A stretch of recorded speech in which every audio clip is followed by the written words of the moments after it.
questions, new ones. We're live. Go ahead, Marlinda, do your job. I see you. All right, y'all. Come on, come on, come on. Why we not seeing? Hold on. Oh, there we go. I was like, them numbers ain't popping.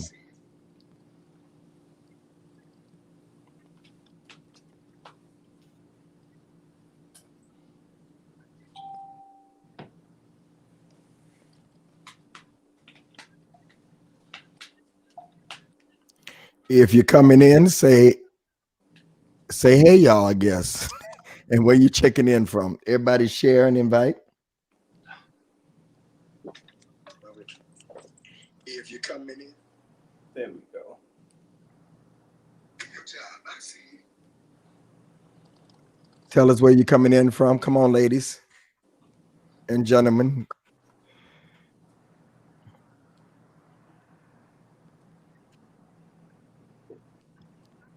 Good evening. Good evening. Where y'all from? Welcome. Welcome into the room.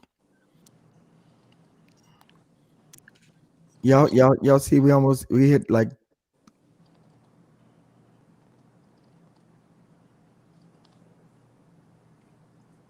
we like 21,000.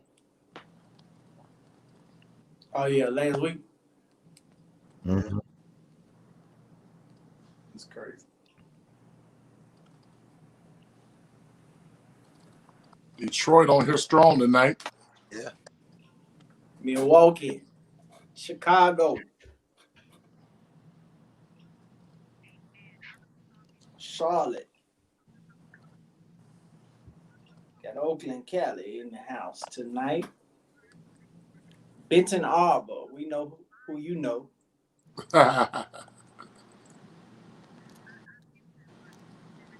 Milwaukee again. What part of Mississippi? What part of North Carolina? San Francisco, McKinney, Texas. That's where everybody moving to now in the Dallas area. Is it really? Yeah. Yep. Anybody from out of the country, Africa, anywhere? Chesapeake. Call them off, Frank. Go ahead. ATL. Y'all done tearing up stuff down there? Colorado. What part? Greenville. Let's keep on sharing, y'all. Cali. Phoenix, Arizona. I miss Scottsdale so much. Charlotte. Hey, Auntie. Memphis, Tennessee in the house. That's my real auntie, y'all. Is That's it? my mama's sister. She on here. She on here to make sure you don't say nothing wrong. Ridgeland, Mississippi. Or Mississippi, how we say it down here. Dallas. Little Rock, Arkansas. This country, Huntsville, Alabama. I've been there. To Roll preach. Tide, Flint, Michigan. Delaware. Inglewood, Colorado. That's the thing. Olive Branch, Carl State Line. Flint.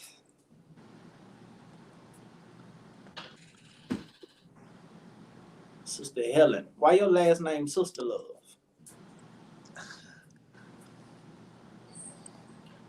I need y'all to invite and share. I need about 30 of y'all just to share this. 30 of you all to share this and just put in there shared, shared, shared. I need about 30 of y'all to share this. All right. We make Tag it about happen. 3 people in the comment section that you want to be in here tonight as well. Bedford, Texas. I know where that's at.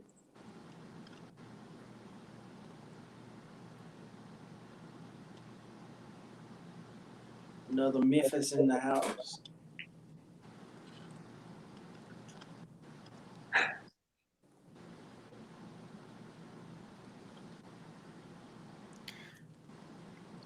Another Monday with the men.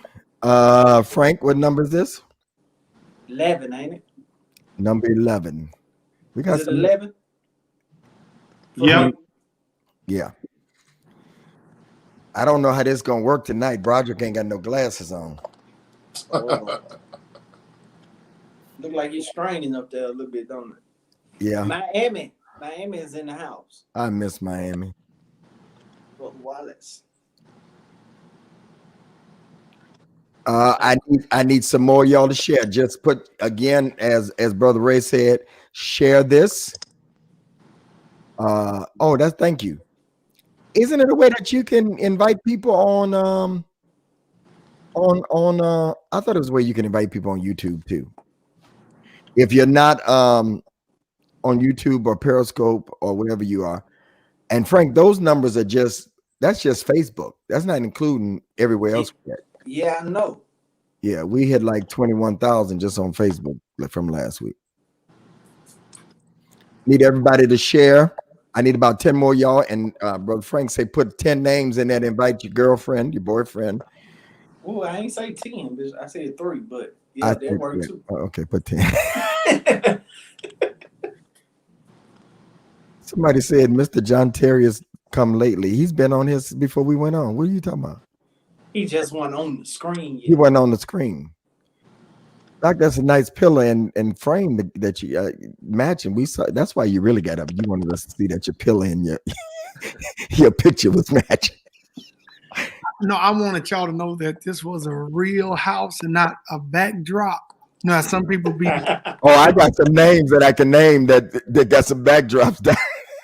and they be acting like it's their house. Oh, they be having staircases. Right.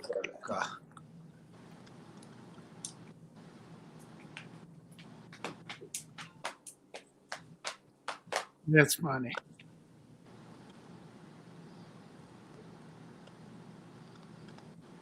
Good evening, Sister Barkley. See, that was my pastor calling. I had to answer that. Okay, we're gonna get started, y'all. If we just could just share just a few more. If you've never been here before, perhaps this is our 11th week. Men Talk. Frank Gray is probably the only one that has been on every week. We had somebody that got kicked off the island and he took their place, and so he's been on 10 weeks. We've been on 11 weeks. It's our Monday night 10 p.m. Men's show, dating and perspective from men on dating and women, marriage. Say that one more time. Say that one more time because we need to make sure we're clear. Because some people think Frank, you said the way that you gave it to me because they think it's a hookup spot where we open up to give women an opportunity to come out. Well, now if the right one come now, but go. This is a men's perspective on women in dating. And let me say this. I talked to I've been doing a lot of lives on the political on voting, and I talked to and I'm be calling some of y'all a lady that's very influential in the political scene, and she said she's watched this a couple times and don't say nothing, and she said that this is finally we get men to talk, and that she wished the women would allow the men to do that and not judge men. And so I thought that was real good feedback. And again, we don't know who's watching us. And so we welcome all of you again. We're not bashing. We're giving a men's perspective. We have almost 60 questions. Most of them are new. We'll put up information that you can say right. We won't get, most of them are new. These are only one of these is two of these are my questions, but everything else is from everybody else.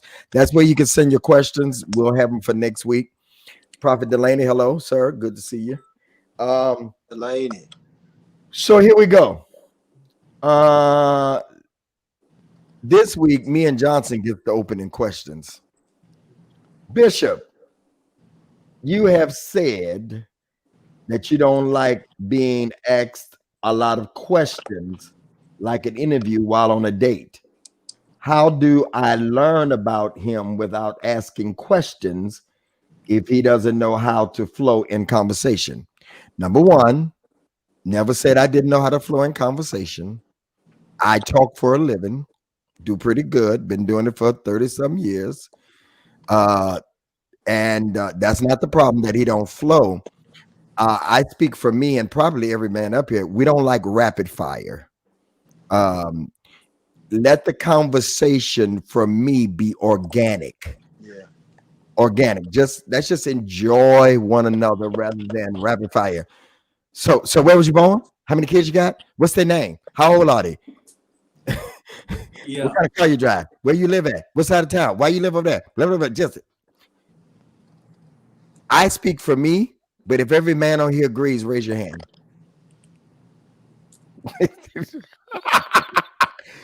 Because men use it has been a study. Men use less words than women. Mm. If a woman uses 10,000 words, he's going to use probably 3,000 to 4,000 to get his point over. Women use more words. That's why when a man, even when a man comes in from a long day, the woman's going to tell you every detail of her day. And then watch this. She's going to ask Broderick, how was your day? It was good. I mean, most likely, we just going to say it was good. We don't give no. So let it be organic as much as you can. I don't say don't ask questions, but man, this is the first, especially the first date, the second date. Then you just kind of, you get what you want. But I did a thing earlier. A man ain't gonna open up until we've been here before, can trust you. So I'm not saying don't ask no question. I'm just saying just let it organically flow. And you'll get more. Anybody want to add to that? No, pretty much what you were saying.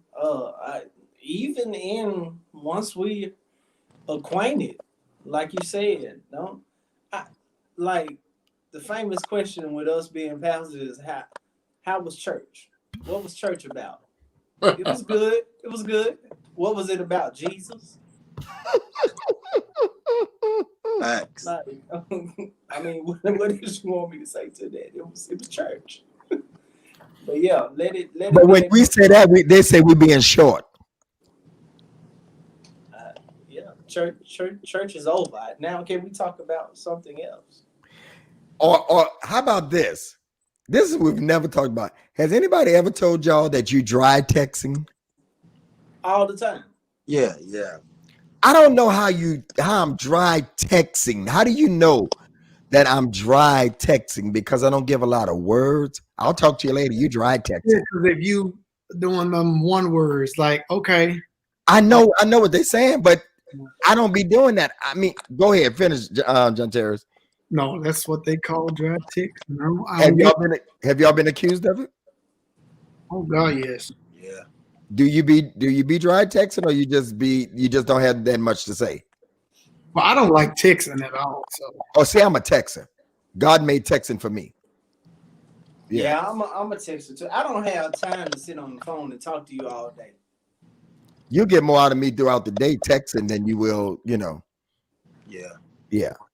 I don't want to talk to nobody all day. Anybody disagree with him on that? We're trying to help the ladies here. Y'all agree with that? Y'all want to talk all day long? I don't know who has that time. Listen, brother. I don't know either. Or right. Here's another one. The what are you doing text. And you just asked me 5 minutes ago. So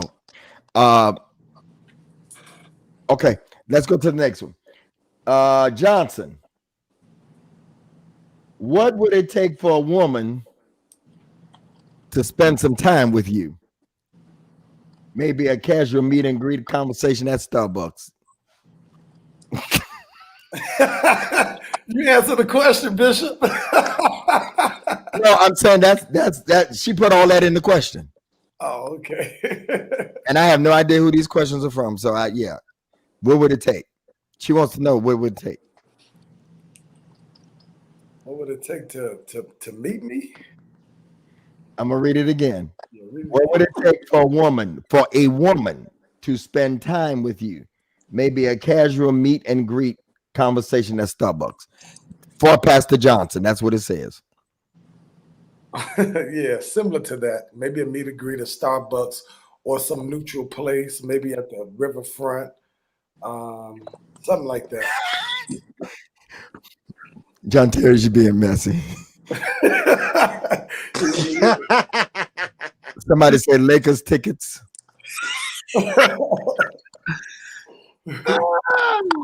So for all of y'all, Carlton, what would be a nice meet and greet for the first time with somebody that you're meeting? I mean, I mean, I think a coffee shop. I mean, I think it's good. I think the park. You know, I'm in the walks. You know, in the parks. I mean, I think just for a meet and greet, that's not really that really don't consist of a date. Is just a meet and greet. So I think that anywhere that is agreed upon would be feasible. Everybody agree with that? Yeah. Paul. While we on this meet and greet thing, let me testify for a moment. About a couple years back, I had made it up in my mind. I was like, you know what? I'm sick of paying for dates. I ain't paying for no more dates. I'm gonna start doing meet and greets. And this one young lady told me it was a waste. That I'm wasting her time if I can't pay for no date. So I want y'all to tell me in the comment section: is saying a meet and greet is that offensive? If I say this is not an official date, I just want an opportunity to meet you to see if I actually want to take you on a date. I think she want more than just. I think she's trying to get her dinner and stuff. I mean, if you want to meet somebody, it don't make no difference where it's at. If you're trying to meet them, Yeah, that's my opinion. But women can answer. Are y'all offended because a man wants to meet and greet you? But you know, Bishop, we really don't hear that terminology as much. We don't hear it much at all. You know, really. No, I was really impressed that she said just meet at Starbucks because a lot of times that's where I hang out. Well, used to. That's where I hang out at. So I tell people in a minute, meet me at Starbucks. Go ahead. I agree with you. I'm just saying that for the young lady that asked that question, I think was commendable because I do understand, Frank, that if dating is, as you say, Bishop, collecting data, and you can, as you say, date multiple people, and so if he's in dating flow, I mean that's 3 outings.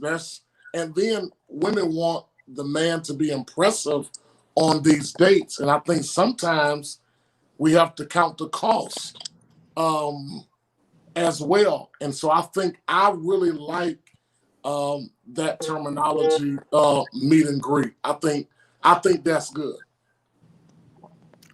Let me go a little further, Frank, on this. all right. We always hear what a woman wants on a date and what they expect. Yeah. But Prophet Oren, and then I want John Terrace to come. What do we expect? Why y'all look at me when I call on y'all? I'm the host. I'm supposed to call on you. I know which ones to get what I want out of. That's why I call for certain questions. What is a good date? What do you expect out of a woman? I'm not talking about sex and all that. I'm talking about like it for you to go back home and say, this was a good date. What does that look like for the two of you? To me, you know, letting me be the man, the gentleman, whatever that consists of, whether it is, you know, paying for the meal, whatever it may be. Another thing is, I think being able to enjoy a good conversation without trying to pry much into, as you said, rapid fire, trying to not deal with that. The compatibility is another thing. Kimberly Matlock just said it. Compatibility is so essential, but just enjoying You tell that on the first date whether you're compatible. You can begin to see some flags for it. Okay. You can't see automatically, not automaticity, but you can see it soon. I like that word, automaticity. Huh? Now, I heard it really well. And so, you can't see automatically, but, I think just learning how to just have a good time, whatever that is, whatever it is, how we vibe, a good vibe, I look for that as far as the first meet and greet, a good date as a man, nothing that's going to take me out. No harsh expectations. No expectations that's going to drive me away from you. But again, the word compatibility, sensing compatibility, how she is, what do you like, what you don't like, the do's, the don'ts, the contrast, the comparisons, I think that is that being able to, and I think Sharon just said it, being yourself. Being I yourself. think That's what I was. there, I can be myself without all of the extra, not what you perceive me to be. But I can be myself, as I say, let your hair down. I can chill without all that extra, That's what I think a good date would be. John Terry, you want to add to that?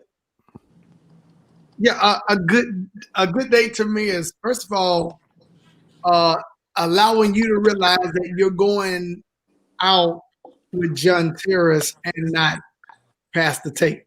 Facts. First of all, you're going out with me, so allow me to be myself. Y'all know me. I like to joke. I like to play. I like to have fun. So we got to have all of that intact. I cannot deal with no individual who takes everything personal and the vibe is just off. Yeah. But good date, if you can just enjoy each other, eat, have fun, laugh, talk, and just enjoy the night or the day or whenever y'all gonna go. I think that's a good date. Ain't got to be so much on a deep level, asking your credit score and all that kind of stuff, even though you might want to. But if y'all gonna do y'all meet and greet like Dr. Ray said, that's to me, let me be myself, let me have fun.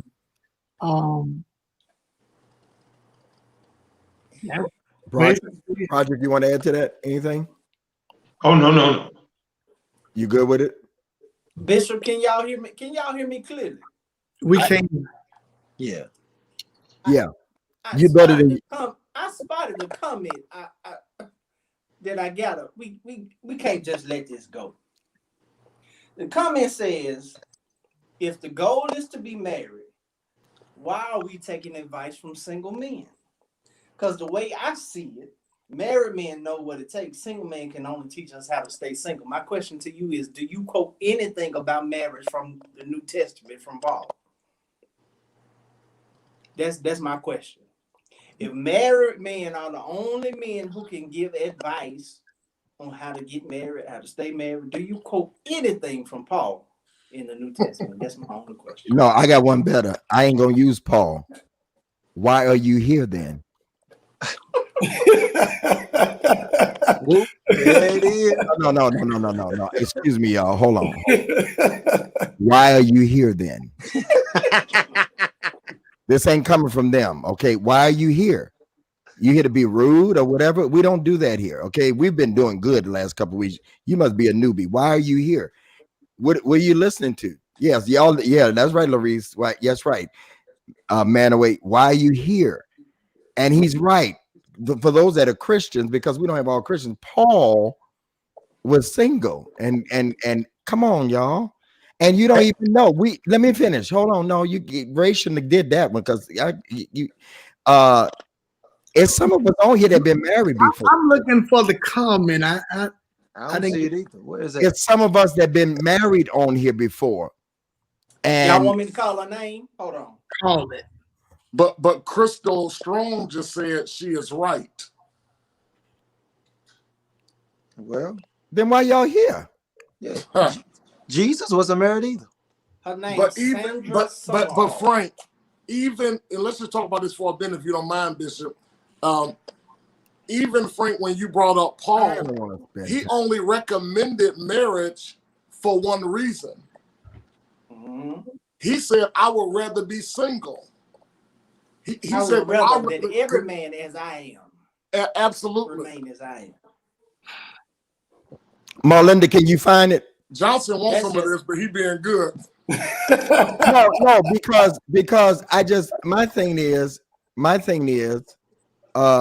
you know what? Never mind. No. My thing is this that I'm having a problem with is that if this were single women, that statement would have never been made. If this was a single Mhm. Mm-hmm. with women on here, that statement would have never been made. That's right, Tate. Yeah. But since this is men, which you don't know if we single, we in a relationship, you don't know what we doing. Exactly. What kind of some of us have been married, some of us have been in dedicated committed relationships. These are our experiences. So what do you mean? And Tate, and just because a person is not married anymore doesn't mean they violated. Mhm. Correct. That's true. So we just think, and I think that's a perspective from women. Just because a man is not married, he must have done. Tate was married. That doesn't mean that he violated and he can't come on a platform and give, as the title says, his perspective. I didn't violate nobody.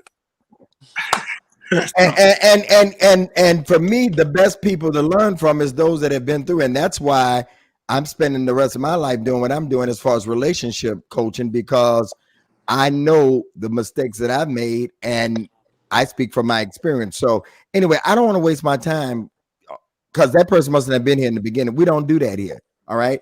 And 21,000 people that viewed it last week plus must think we got something to say, which in the last 10 to 11 weeks, we probably talked to like about 200,000 people. So moving on. As Fred Price said one day, I'm not looking at you. You're looking at me. Bishop, can I say one more thing about it? Somebody sent him a hate letter. He said, I'm not looking at you. You're looking at me every week. And it's almost 600 people on right now on all platforms. So go ahead. You can say something. But after this, can we move on? Because we waste time on negativity. Let's just move. We let somebody take over our show. That got probably 30 followers. Yeah, I just thought it was some moments are teachable. No. You good. I just don't want to spend the whole show on being negative. There's people that come on here Absolutely. Okay. So this I found, it says Ari speaks. Any Negro that tells she didn't say that. Any Negro that tells his lady not to work is a bozo.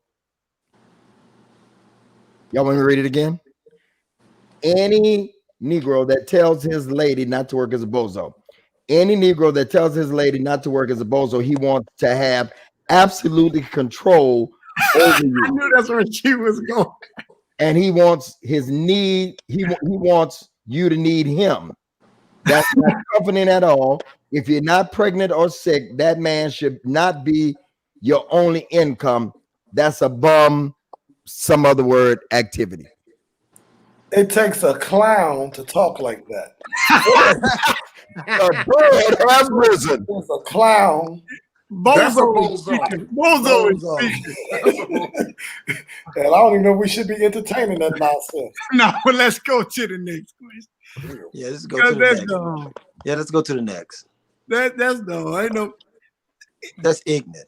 If the lady That was the article somebody said, a lot of people send me articles, so they was like, maybe y'all should discuss this. So no, I mean, okay.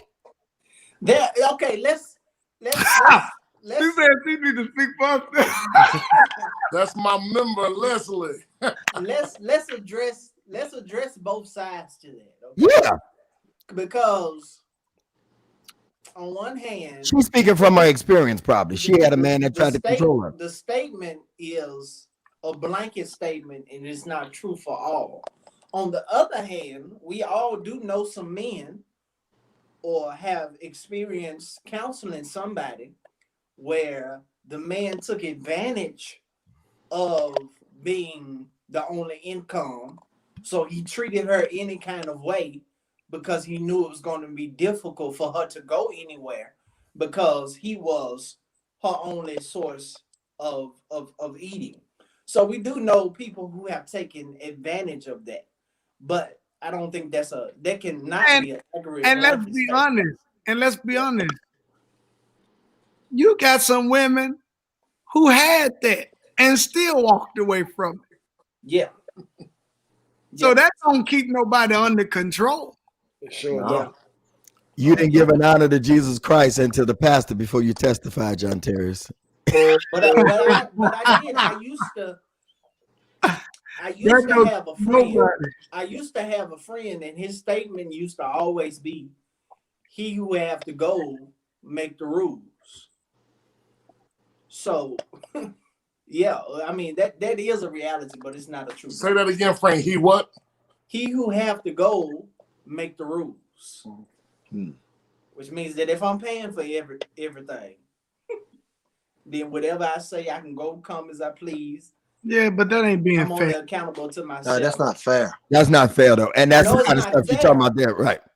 Yeah, it's not fair. So I'm just speaking to the semi-truth that could be laced in that. Now your member just said, Lynch, that even if he's just controlling, whether you working or not, if he controlling, he gonna do it regardless. Yeah. Yeah. He don't care if you got a job. Right. It show up on your job. Right. Show up on your job. Yeah. It show up. So do you think that is there some in any situation, do you think that there's some resentment that a man may have though if he keep coming home and she ain't doing nothing, she's not doing nothing with her life productive and he feel like he has? I mean, talk about that. He got him a girlfriend if he ain't saying nothing. Yeah. He got him a girlfriend. If he just let us sit there and he don't see no productivity, nothing producing, he is not bothered by this woman. Okay. He got some good. Never mind. Let's keep next question. So John Terry, if you do it again, she works or she don't work, or boss work, it don't matter. It doesn't matter. Carl, It doesn't matter. It don't matter. It don't matter. To me. Roderick. Yeah, it matters.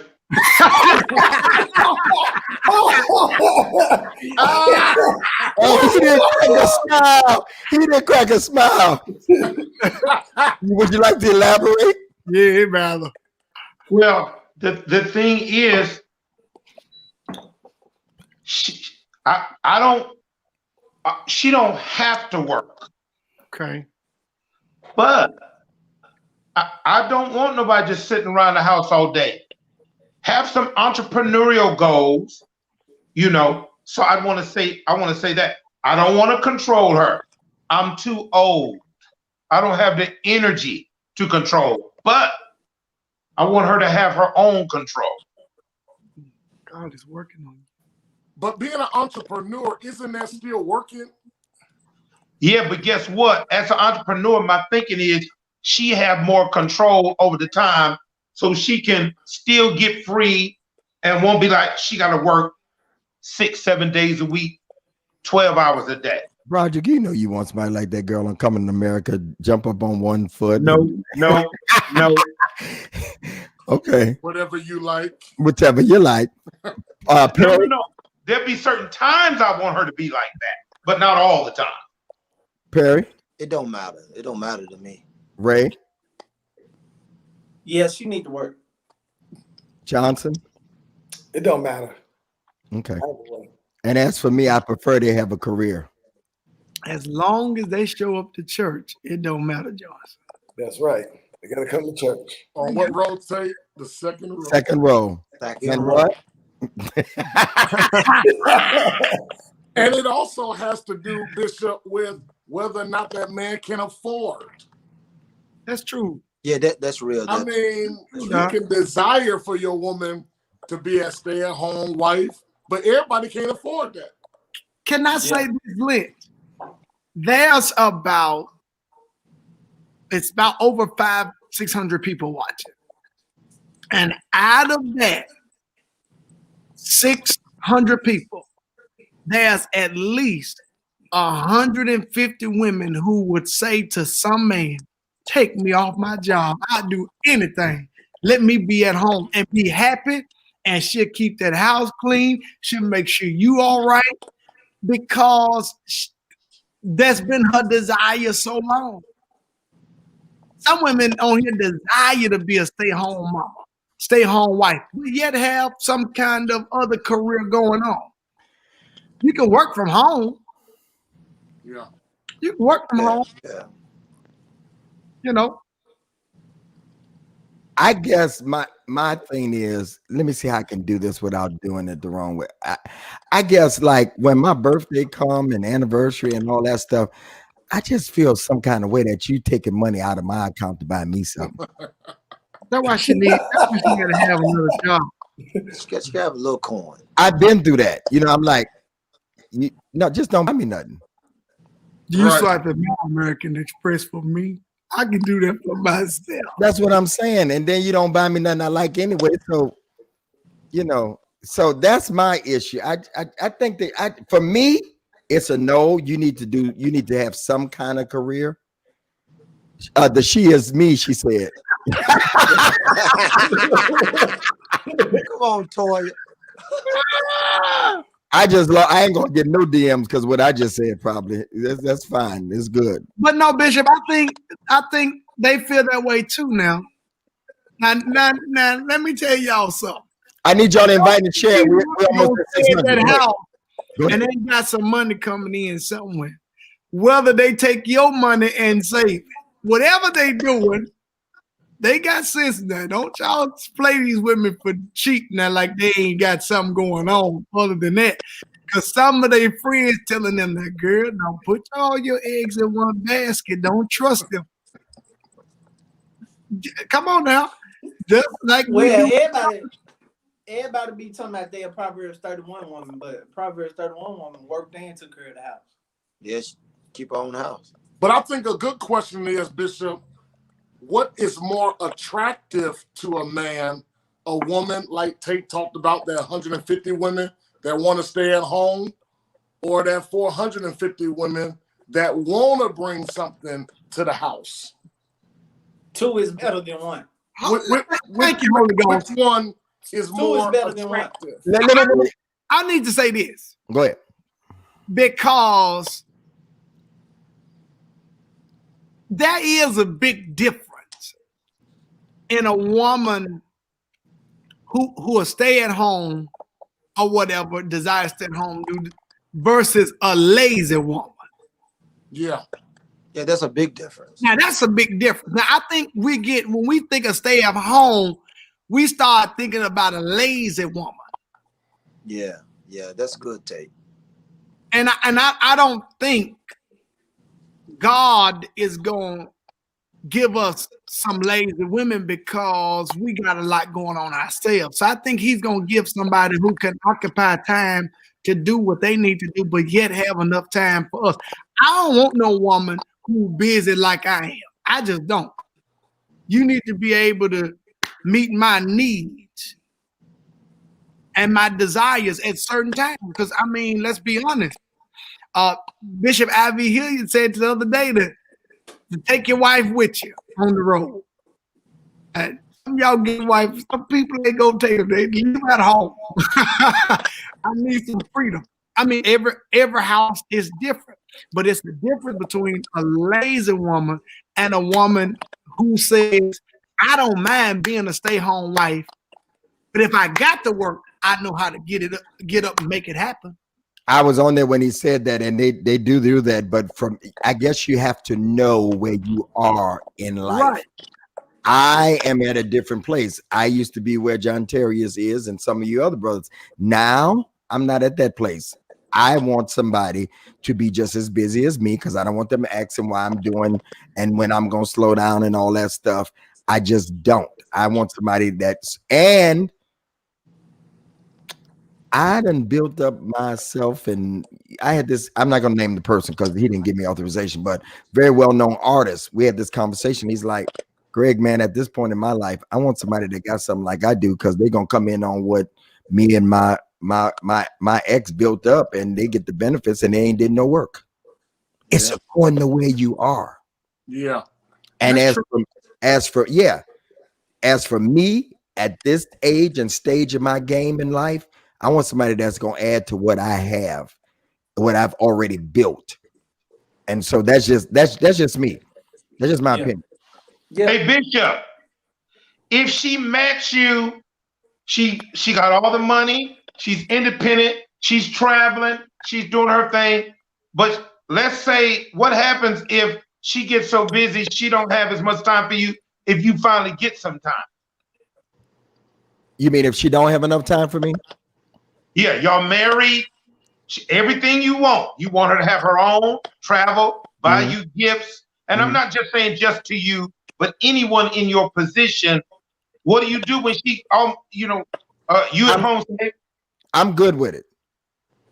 I'm really good with it. I'll go fly where she's at if I really need that attention. I mean, yeah, I'm good. I'm really good with it, because I'm a Gemini, and I can be moody sometimes. I want that space. I don't need somebody to smother me all the time. I'm just being truthful. Why you laugh, John Terry? Yeah, I'm good with it. If I really want to go see her, because you've had that. huh? You're saying that because you've had that. Somebody around you all the time. And No, Pastor Kim wasn't. Pastor Kim was just busy as I was. Really? Oh yeah, Doc, we was, yeah. We did. I mean, we did ministry. Yeah, and when we first met, she was working as a manager at the telephone company, making good money. Wow. I took off her job. I mean, back in the 90s, good money was $70,000-$80,000. Right. She was a manager, and so I took her off job, and she don't regret it to this day. I made it up to her, and so yeah, I am saying it because I'm at that point. But hey, let's move on to the next one. Now, what does that mean?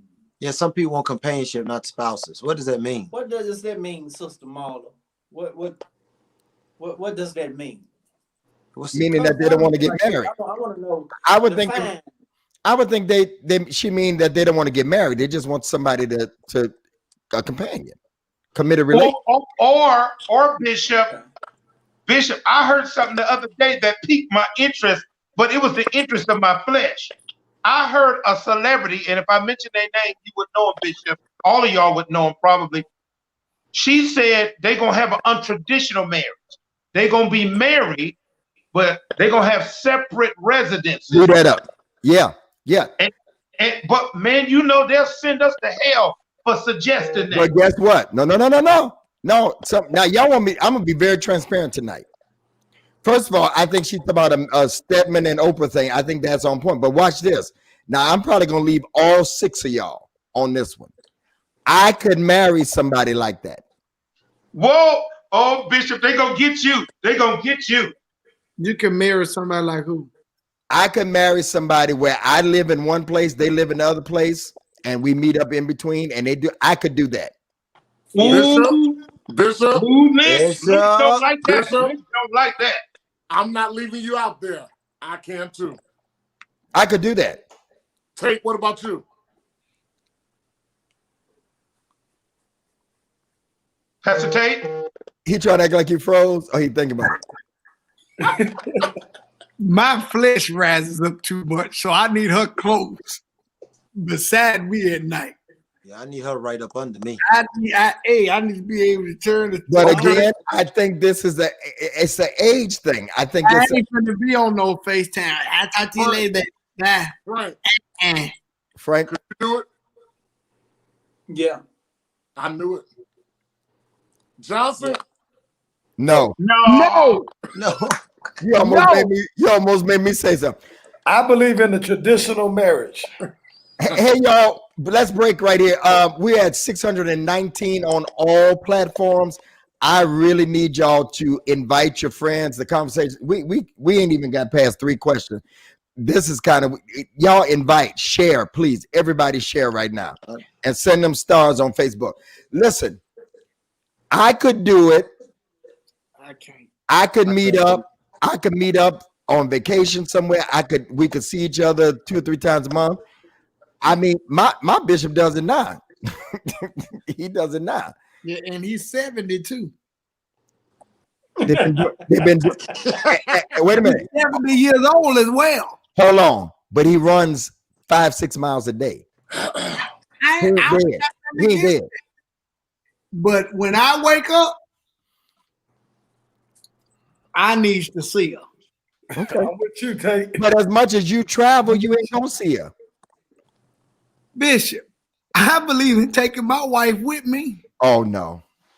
Okay. It keeps me out of trouble.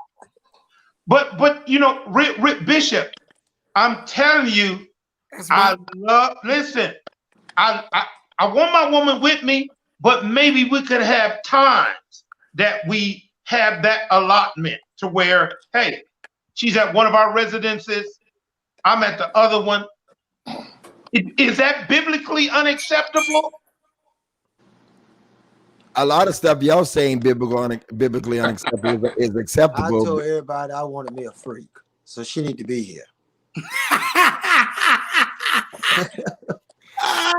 Talk it. Okay. That's what it Flesh is. and blood did not reveal that to you, but the Spirit of God did. You got to be here, baby. Bishop, that's only because you are set in your ways, but it all depends on the person. But I would rather him next to me, even if I was older. I don't think it's because I'm set in my ways. I think that if somebody made good money and they couldn't move for their career and I couldn't move because I need to be here, do TV, I think it would work for me. See, Bishop, that was really my thing. I'm in a small town. So if I found the right one that lives in Dallas and she can't really leave her, I'm past her. I definitely could do it. I understand. But I do understand Tate. As he said, the flesh will rise up and that will keep him out of trouble. So I understand that part too. But definitely I would entertain it with the right one. No, I'm not gonna say y'all saying Bishop stay single and all that stuff. No, it's somebody out there that would, and again, that's my preference. That's the right. It's somebody for everybody. All right. Yeah, that's true. And she might want to tell you, stay your little self on in Detroit on the word. And I see you when I see you. Right. Right. No, I'm saying I respect that. But my thing is, like, I just saw Tony. We don't say things as stupid on here. Y'all, we got some new yeah, y'all gonna make my blood boil tonight. We don't say things as stupid. Nah, you don't do that, bro. Yeah, you don't do that, bro. You know, yeah, you don't say things as stupid. That's stupid. We don't do that. Ladies, help us out. Where Meek and them at? I missed it. What did you say? Let me go find it. His name was Tony. That's all I saw. Y'all can't say stuff with Frank now, because Frank gonna look for them comments. I saw Tyrone Adams. It's Tyrone. What did he say? This Frank be on sounds stupid. Instagram going in. It's Tyrone or Tony. Tyrone. I'm sorry, I got the Tyrone T-Roll. he said he don't mean no harm, Bishop. You just need to stay single. Is that what he said? Yeah. Oh, okay. Out loud. He ain't Okay. no harm. Okay. All right. I got nervous. I looked over at the comment. I need to stay. Okay. How many of y'all say I need to stay single? Okay. Let's go to the next question while they're doing that. So, gentlemen.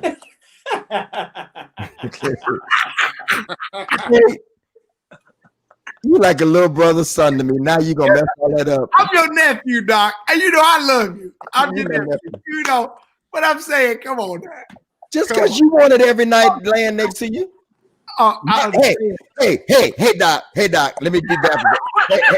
Hey, watch this, Ray. Hey, Doc. Look, Doc. The fire ain't going out over here. That ain't why I'm saying that. Don't fool yourself. All right, don't fool yourself. Might be snow on the rooftop, but it ain't going out. Ain't no pills needed over here, Reverend. Can you run 5-6 miles a day? Come on. Okay. I've been running for my life. Hey, you know, I play golf every day. Gentlemen, this is an overall question, not necessarily for you all. There's a lot of women that think that they can change a man once they get him. We talked about this. I know, but it's back. Yeah, we got to. We're gonna talk about stuff again in some cases. Let me finish. Okay. Final time. Can a woman change a man, or is he who he's gonna be, or not? Go ahead, Ray. If you cannot handle him at his current state with the possibility of nothing changing about him, don't be with him. It's that simple. If nothing about him changes and you saying I cannot be with this man, then don't be with him. Because he there's no guarantee he's going to change. Okay. He might change, but it might be for worse rather than better. And then people gotta want to change. You can't change nobody. Like he can't change you. Right. Yeah. Right. Can't change If he accept you while you crazy now, you ain't finna change and come sane. You're gonna still be crazy. I think everyone could contribute to someone becoming better, but not change. Right. Yeah. I think with whoever you end up with, all of our desires should be that person will help bring better out of us. But I think that when you got a list of 1, 2, 3 have to be, I think that in the dating process, if it's something, I think that's what you was pretty much saying, Frank, that if it's something that you know you can't deal with, I think it's just best just to move on. Yeah. And Lynch, when the right one comes, That's it. she or he will be able to not just make things better, but pull out better out of the individual. Yes. And one of the problems is, Tate, that there's always a person that wants you to become, but they're not becoming. Let your teaching And tonight. that's what everybody should be doing while they're single, becoming. Yeah. I had to drink. You can't want for me what you don't want for you. Yeah, Lynch. So you want my credit. See, John Terrence, we didn't talk about this when we talked about it before. So here we go. Go ahead. So you want my credit to be right, but you ought to be working on yours too. They want your credit right so they can use yours, Reverend. Exactly, that's what I'm saying. Yeah. But when Bishop, you get a bigger house, if both of the credit looks You right. say what? The Lord is taking us another route tonight. Trust me, nephew. That's serious though. In order to, my first quote I ever did about the right one, in order to get the right one, you have to become the right one. And you become what you become, you draw what you become. Yeah. And let's be honest, Bishop, for the women and men who are watching us right now, we can try to give you every example. We can try to encourage you. We can try to tell you about our experiences. But at the end of the day, we are trying to become the right one for somebody like we looking for the right one for us. Yeah. Yeah, basically. Yeah, bro. So everything these guys are hearing and talking about, we take it in because it's something that hits home with each individual. Some of the comments that y'all say are great comments, and that make us look at stuff from a different perspective. Mm-hmm. Yeah. And I think, Tate, when everybody gets to the point in the relationship, understand that there is no perfect person, that everybody, you're not getting ready to go into anything perfect. I don't care what it is. You're not going to a perfect job. You're not going to a perfect church. You're not going to live in a perfect neighborhood. You can live in a gated community and find a problem there. That's right. So I think that's even dealing with humans. You're not going to find no perfect church. That's like folk jumping Johnson from church to church. Right. But you're not perfect. Yeah, So man. it became imperfect when you joined. You have to decide the baggage that you want to unpack. We said that earlier in this. Yeah. Everybody comes with baggage. what's your limit load? Like, what are you willing not to deal with? And here's the thing, Lynch. Most people don't think about that before the person comes. We use this phrase before in full gospel. You're trying to build the plane while it's already taken off. Yeah. Right. You gotta Bishop, let me say it build- this way, Bishop. Go ahead. John Ramsey from New Life in Indianapolis said that he walked up on the basketball court standing from afar off, and he seen this guy just dunking. Every time he looked at him, Tate, he was just dunking it. And finally, when the guy left, he realized that the people had lowered the goal. I'm saying this. He was saying this in essence. Find the goal and set it where you want it to be. Mm-hmm. And just make up in your mind, and it's okay that when it comes to Perry or when it comes to Broderick, know where the goal is for you and don't lower it if that's your standard.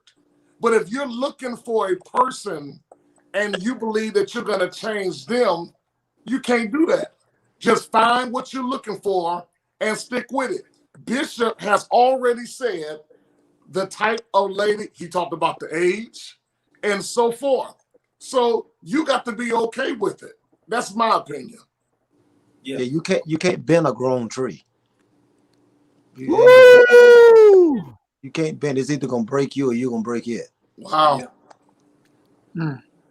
Yeah, that's good. And in unpacking the baggage that you come with, or the person unpacking the baggage, this is the biggest thing that I have issues with, that I see a lot of people send me DMs and inboxes on relationship advice. They haven't gotten over the last person, and they want to charge the new person for the old baggage. Yeah. If you starting fresh, you can't charge people for somebody else's bill. Yeah. Do y'all get that? Yeah. Oh, yeah. Yeah. Facts. I mean, maybe we do it too. Do we do it as men? Yeah. Yeah, absolutely. We You give can't bend it. Yeah, that was good. That was prolific, Perry. Yeah. You need to give your speechwriter something on that one. A tip. All right, let's go to the next one. Okay, y'all. I'm just reading the question. Don't shoot the mailman. John Terry's probably gonna just raise his Bible up. He gonna say, "Move on." Here we go. This came from off the thing. A man and a woman found each other on social media outlet. They both live in two different states. They decide to travel to meet one another in a state neither of them live in. They share a hotel room, Ray. Is it naive for the woman to believe that the man will be 100% respectful without being sexual or physical, especially when it's the beginning stage and they should be collecting data to determine whether they want to continue the pursuit? No, pick me, please. No, Please, I have my hand first. no, pick me. You gotta go say what. Now, First of all, that's right to slate that y'all preachers. We're now giving advice to people, okay? Just as a man. if y'all are not about to do whatever you gonna do, or whatever, can y'all hear me? Yeah. Yeah. First of all, let me go back. Rewind. Rewind. Let me say this. Why y'all get in the room together if you think this man gonna be respectful? If you in the dating process, y'all getting to know each other, and if you feel like he's gonna be disrespectful, buy your own hotel room. That's like somebody she won't. But you ain't gonna do that, because if you did, you still was gonna end up in his room. Because you want to be there yourself. Preach, boy. I am. They ain't saying nothing. Don't put yourself in a position that's gonna compromise you if you didn't go there to do that. If that ain't what you want, Like, Facts. let's face it, ladies, you don't go to a man's house at a certain time and don't think that you go in there. Come on. You put yourself in compromising positions. You were crazy to ask that question, woman. Don't do that. We ain't gonna do that. We want them to feel comfortable to ask the questions. Now listen, Bishop. Now I don't mind this thing. Let's be for real. You going, y'all in two different cities. You're meeting up in one that neither one of you all live in, reside in, and then all of a sudden you want to get spiritual. Is he gonna take, be aggressive or respectful? She said, am I being naive? Yeah. Real, No. Hey, Ray, you think? No, ladies, serious. Don't put yourself in a compromising position because that's a compromising position. Yeah, maybe she You should in a room together. conversation. Anything is gonna happen. Anything is liable to happen. Anything. And even if it don't, Ain't finna go in the room praying. Broderick. And let's I Yeah, ain't going listen. okay. listen, my mother would say it like this, Holly Mae Rice. Even if nothing don't happen, my mother would say it like this, it don't look good. boy. We got the same mama. We all got it. It don't look Because I'm good. saying you gotta Don't take let a your shower. good You gotta take a be shower at spoken some of. point. You have to get out the shower at some point. I mean, But you gonna tell the brother, close your eyes. Turn around and can you stand in the step out corner. for a minute while I take a shower? Turn the light off. Turn the light off. Yeah, that's just Who said that in my flesh is no good thing?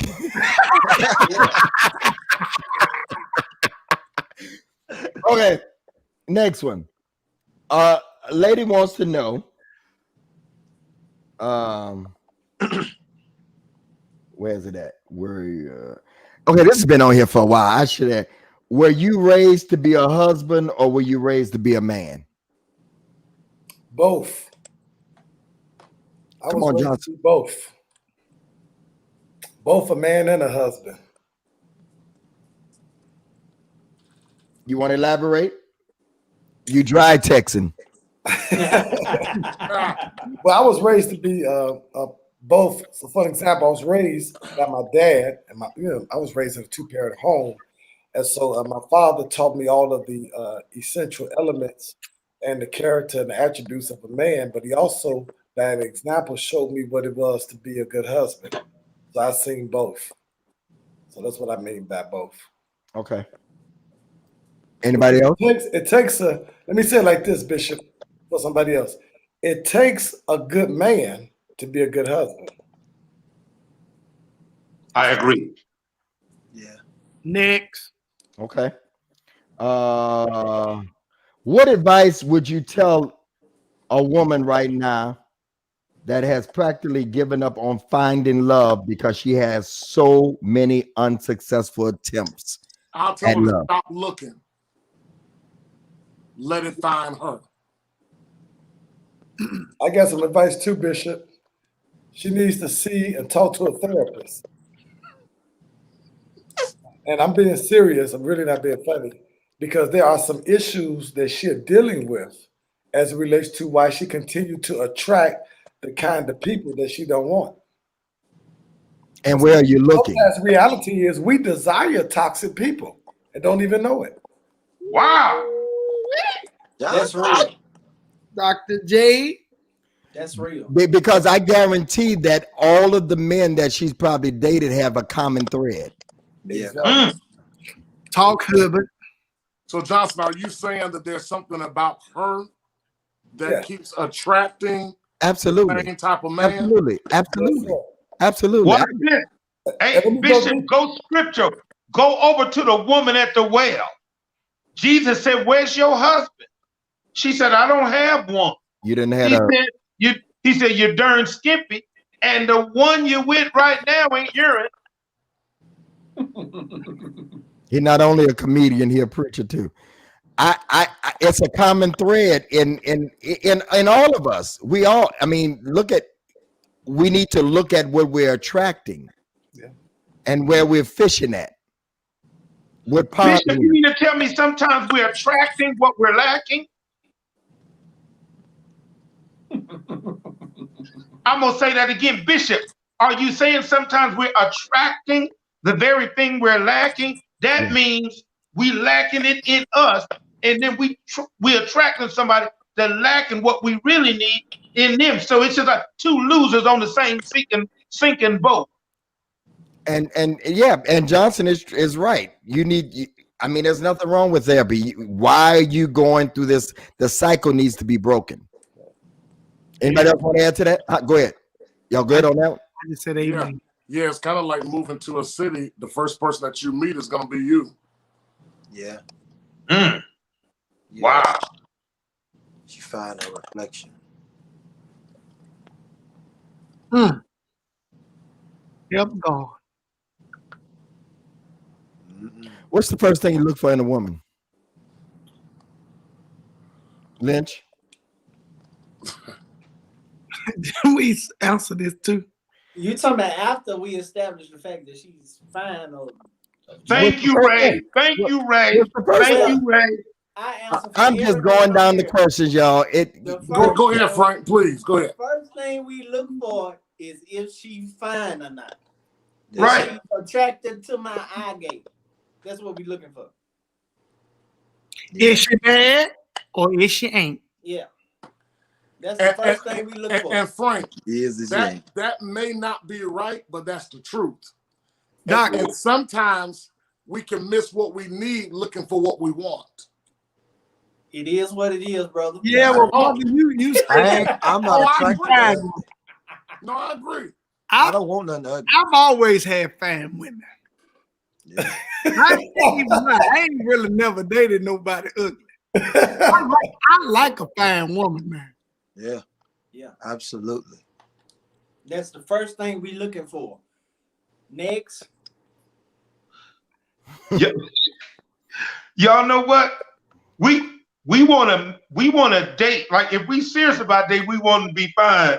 But you know what the truth is? If all we want to do is hit it, we just want to make sure she's nasty. Lord, where my Bible at? What? Y'all know that's the truth. Read my Bible. Oh, I got mine tonight.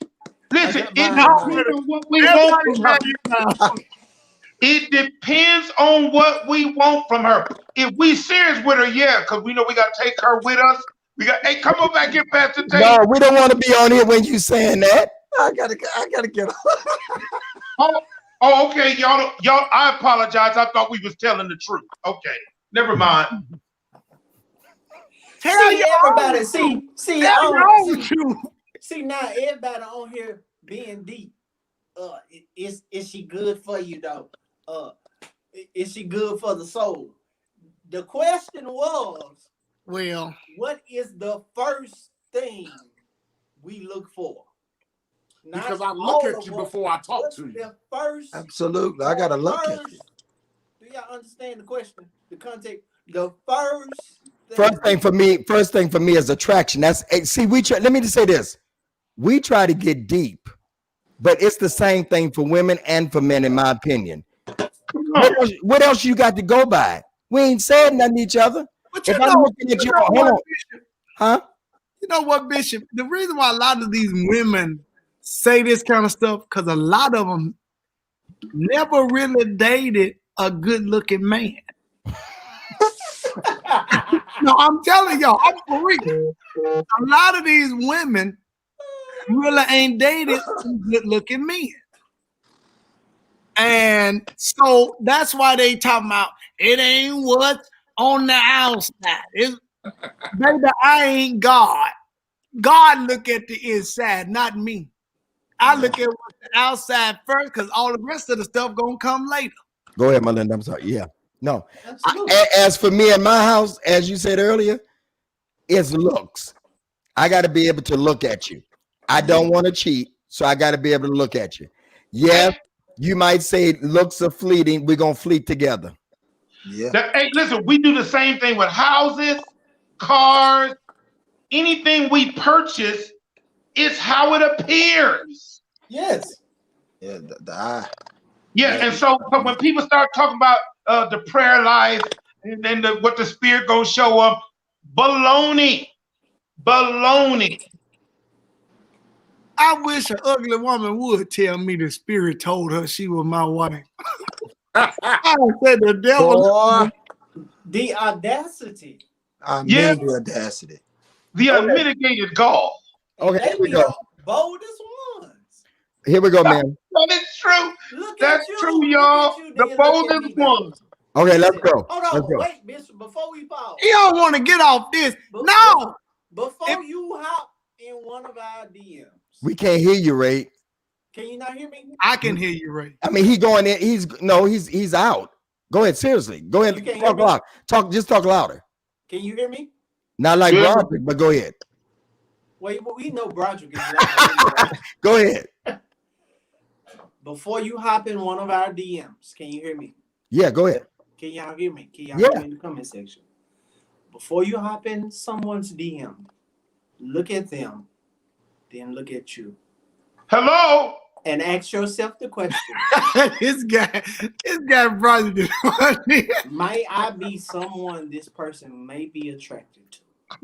But Right. that's subjective to your opinion, though, Ray. I disagree with that because everybody thinks that Everybody do think they look good. I'm telling you, Now that's Ray. That's not, Ray, that's not, the truth. Ray. I'm telling you, Listen, everybody think they fine. No, Now, some of them know And they they- ugly. No, but see, I disagree with y'all on that. There's no ugly because, like John Terry said earlier, there's somebody for everybody. Yeah, because That's subjective. y'all, you better listen to the bishop. He's telling the truth now. I'm telling y'all, I think that's rude, and I think that's rude for y'all to say that because ugly is based upon somebody's taste and type. There's one man's trash is another man's come up. that's true. Now, Okay, so you, Bishop, are you saying we don't have a right to judge? You don't have a right to say who's ugly. You can say that's not your type. Okay, but now they could say we ugly. That's their type. Absolutely. Like I'm okay with it. If That's their type. I'm not for everybody. Some people might say, "Oh, Bishop, fine." Somebody might say, "Girl, he all right. That beard, he need to take that gray beard off." I want to speak Listen, a I'm word okay. of I want to speak a word of encouragement on to all other people. All other people. Don't let nobody tell you you're ugly.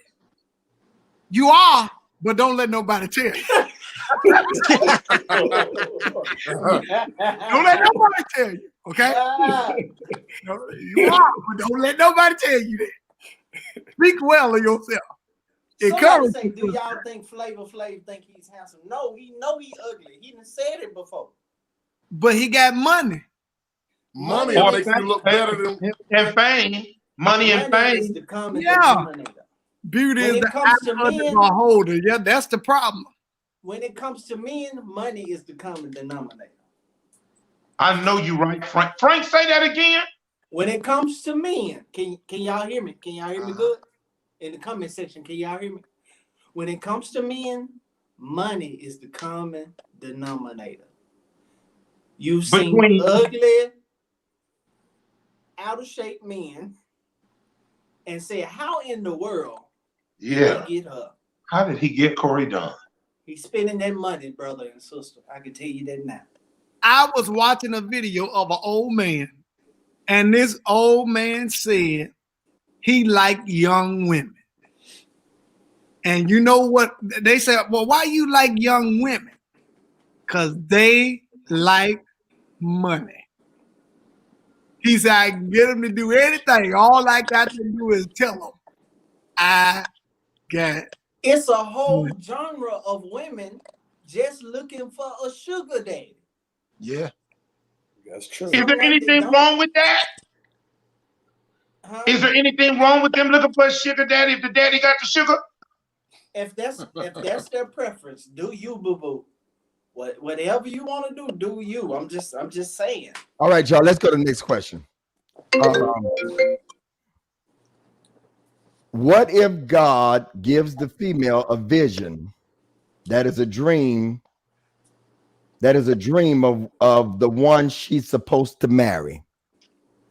John, She never met him before, just spoke to him occasionally through social media. What if he's not interested in her? What does she supposed to do? Well, Because listen, wait a minute, hold on, let me finish reading. okay. Because God gives us choices. What good advice can you give that person when the guy never gave her a chance? Well, listen, let me address this now, because if it's who I think it is, because it's this woman that's been in my DM on Instagram. Let me finish. No, but let me tell you this. This question is actually old. Okay. I never got to it. Well, let me just put it out there.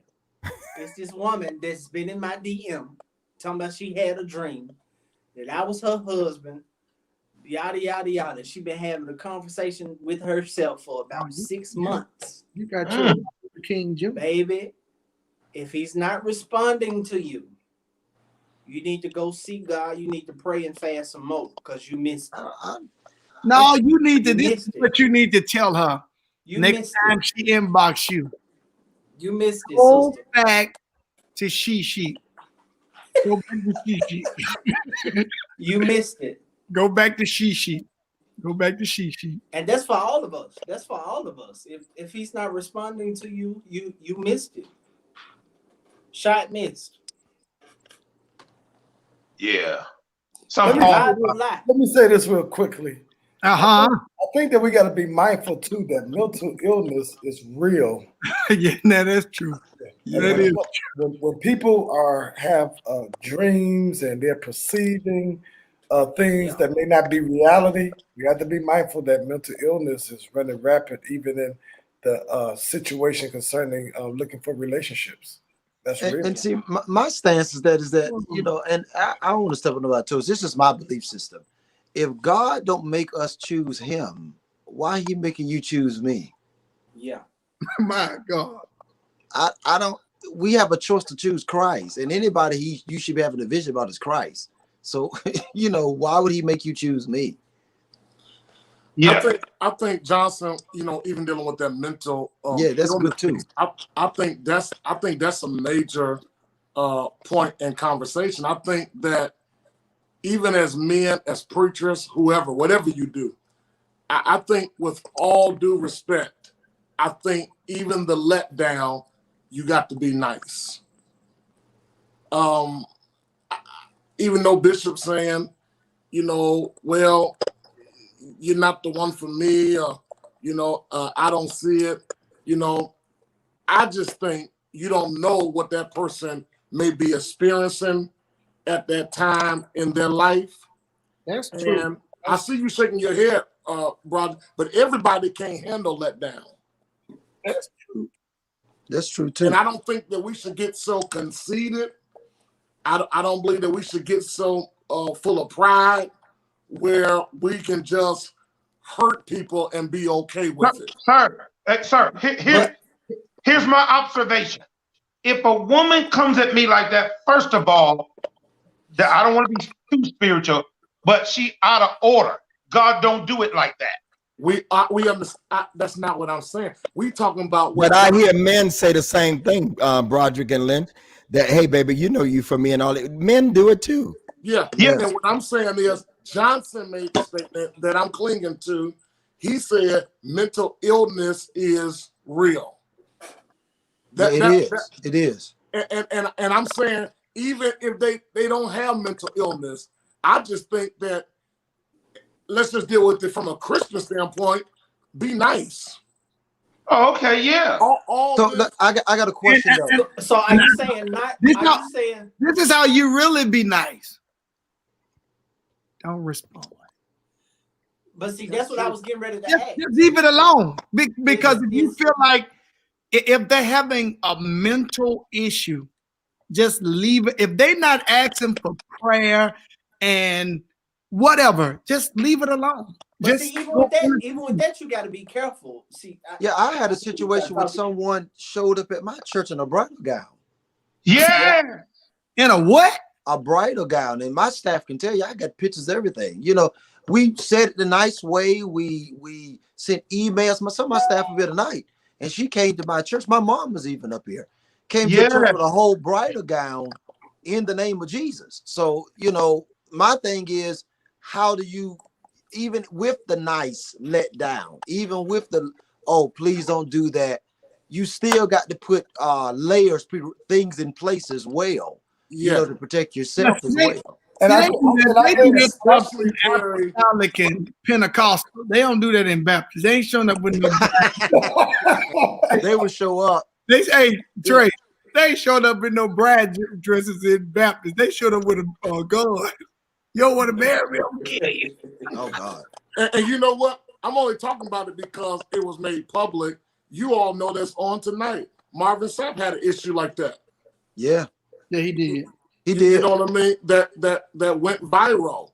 He didn't even know the lady. You know what I mean? Bishop Jakes did too. See, Bishop Jakes did as well. So I agree with Tate from a social media standpoint, where the original question came from.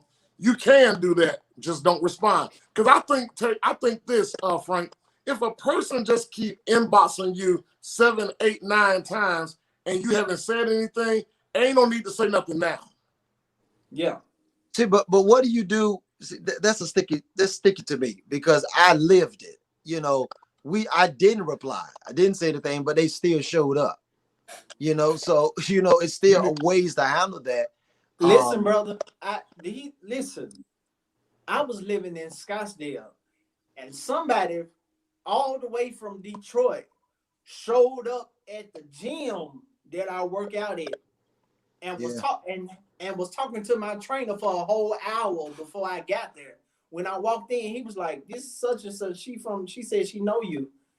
I knew who she was by Instagram picture, but she had literally tracked down my whereabouts through my Instagram stories and showed up Yeah. at the gym. It's crazy. Like, and then someone says, why entertain? But like what you're saying, Lynch, we're in a catch-22 because as pastors, as supposed to be nice, we try to be cordial, especially if they come from the angle of I need prayer for this, or I'm going through this, and then they flip it on you and turn it into something else. And then how do you respond then? Because that could be seen as entertainment, but you were just being nice and just doing your role, just helping them. Yeah, I think that even with what you and Perry saying from the church standpoint, I think all of us at our church got parameters in place to try to protect us from those things. Yeah. I just didn't, what I was hearing from the beginning of this conversation, it was dealing with the letdown. That's pretty much what it was about.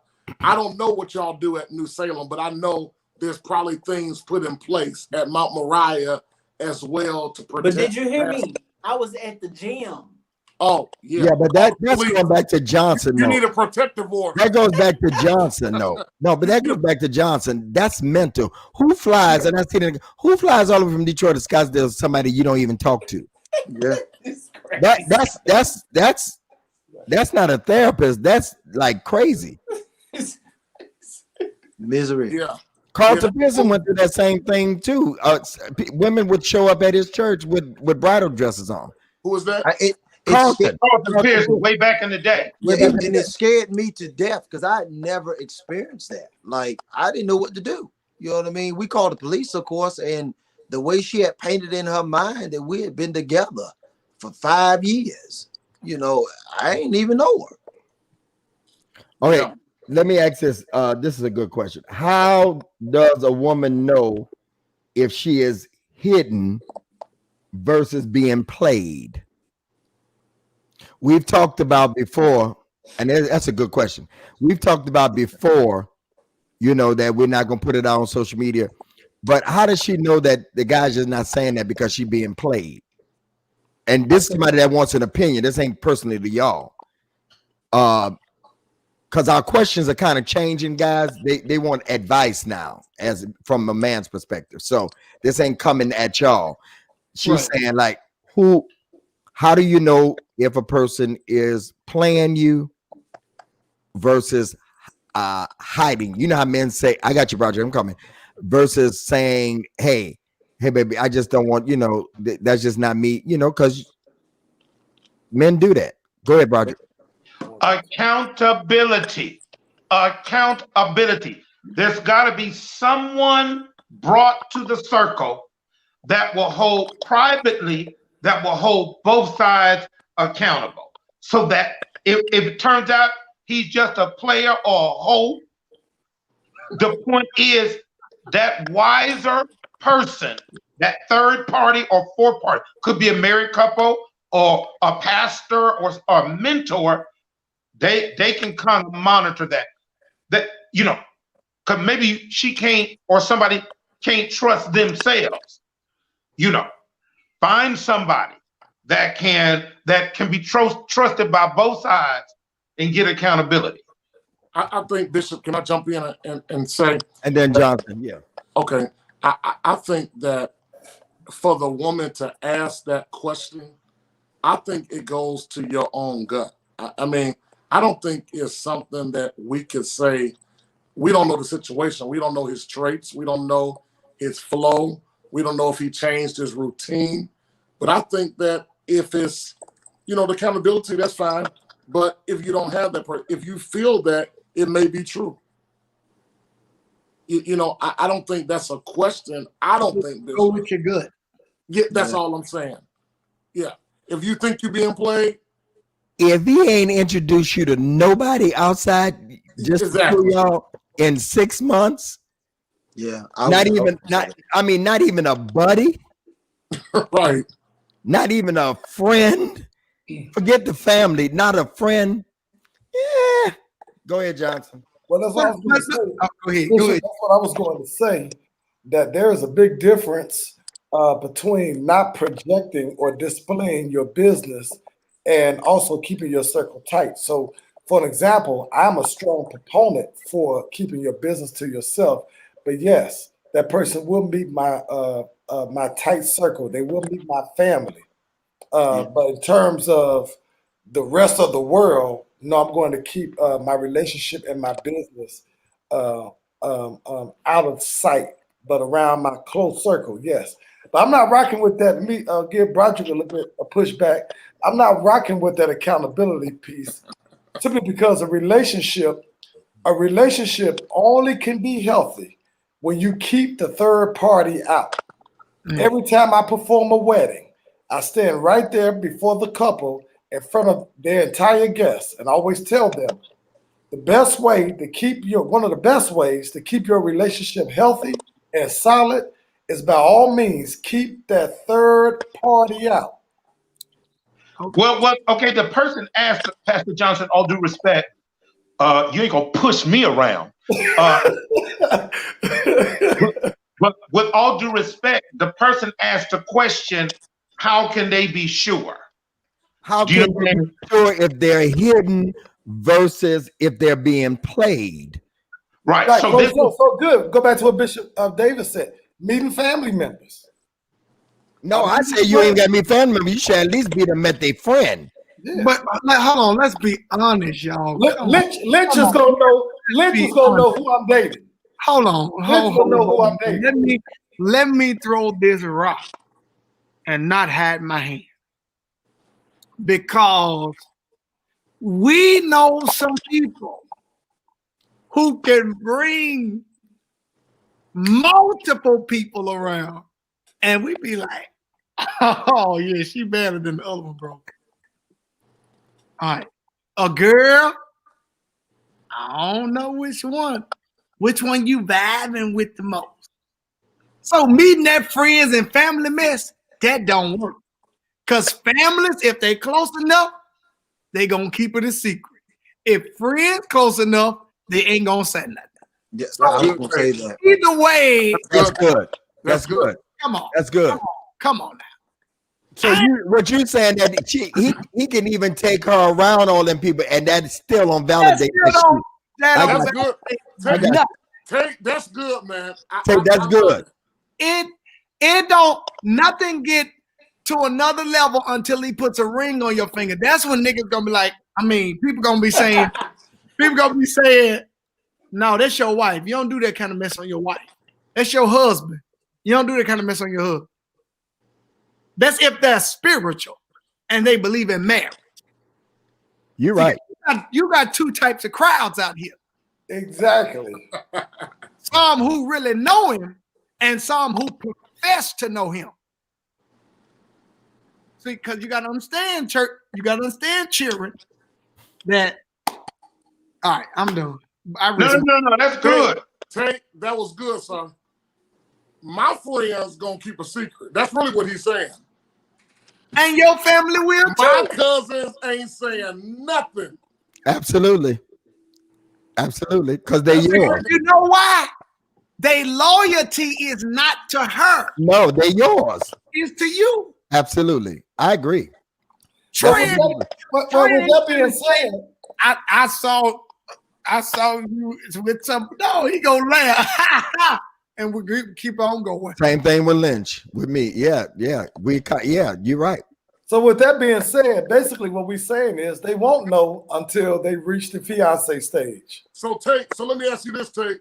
So do you agree with I ain't even going to the fiance stage. I'm gonna tell you why. So, Tate, You gotta realize we living in a different time. I don't care what y'all say. We have all of the relationship tips and goals in the world. These people, at the end of the day, are going to be loyal to the people they want to be loyal to. so really with Broderick and the accountability person, is that gonna help? They ain't holding nobody accountable. Okay, I see. But Tate, go ahead. But Johnson, Tate, gentlemen, could we say that the accountability is one possible option along with? Yeah, your grandmama would have held you accountable. That's the only one. But let me give another spin. It's according to the kind of person you're dealing with. You don't even have to go through all that if the person is legit and really ready to settle down. We talking about somebody that's ready versus somebody that's playing the game. I think You the agree with that? validation is trust. You just got to go with it until you get a ring. Back to what I said, Perry, is this. If you got that gut, follow your intuition. Follow how you feel. If you feel it, then more than likely it is. If you living in LA and that man driving That hour to 2 hours away to go get dinner, that might not be the one. Why are you shaking your head, Ray? You know that's the truth. I ain't. Yeah. Okay. Y'all got it. No, come on, we have a conversation. Different opinion.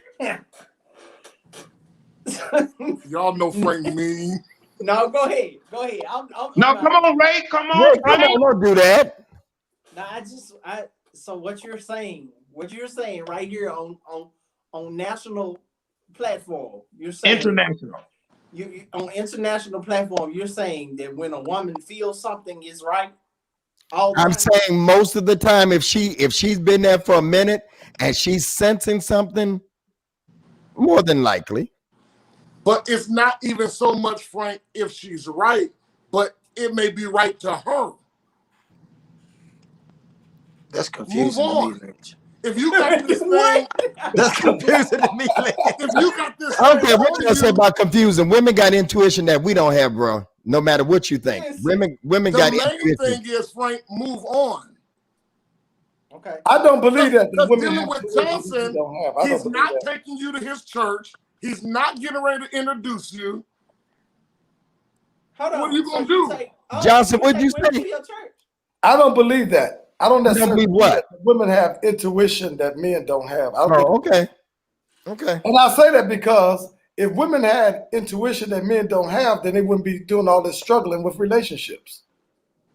Men struggle just as much. No, I agree. But women, a lot of times, women are very. You ain't never been married. What you talking about? No, I'm Okay, talking about. but- so- There are a lot of women too who never been married, but if they had that intuition that we're claiming that they have, they wouldn't be having all these issues. I'm not talking about intuition just in that area. I'm talking about intuition, period. There's a lot of things that women have in them that we don't have. That if a woman say that Negro ain't no good over there, you better listen to her.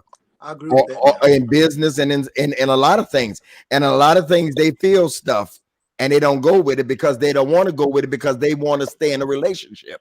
Yeah, and then some of y'all mamas told y'all she wasn't no good. That's what I'm talking about. That's the kind. Absolutely. And Frank, the whole thing was about. Hey, son.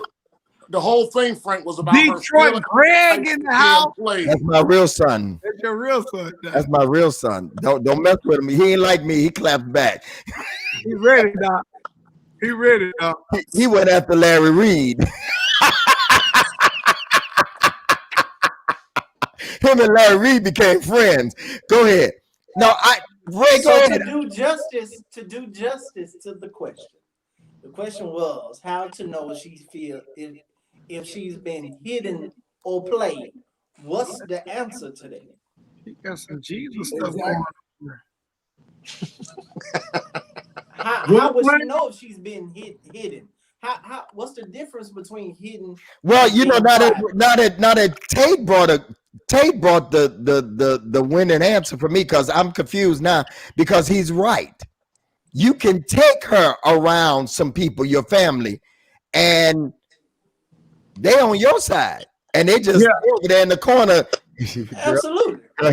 She don't look like the other one. She better looking. He got it this time. That's better than Thanksgiving. Look, we brought for Christmas. I mean, you don't. I mean, But that can happen too if you're married. Yeah. Yeah, families gonna stick by their relative, whether they married or dating. That could be the same. Yes. That would be the same thing. Right. I believe Okay. that. So then best case scenario is, if it's ever possible, to have somebody that is neutral. I don't know if that's possible, but somebody is neutral. They want the best for both sides. What you think? I'm with I think Johnson. I ain't too much. if I got to go through all that, I ain't doing it. Johnson, You gotta I'm with go through all you. that. I ain't with the third person being in my business. Yeah. So here's what you're saying, Broderick. Let's Here's what be you're honest, saying. though. Y'all gotta come on. We gotta face reality.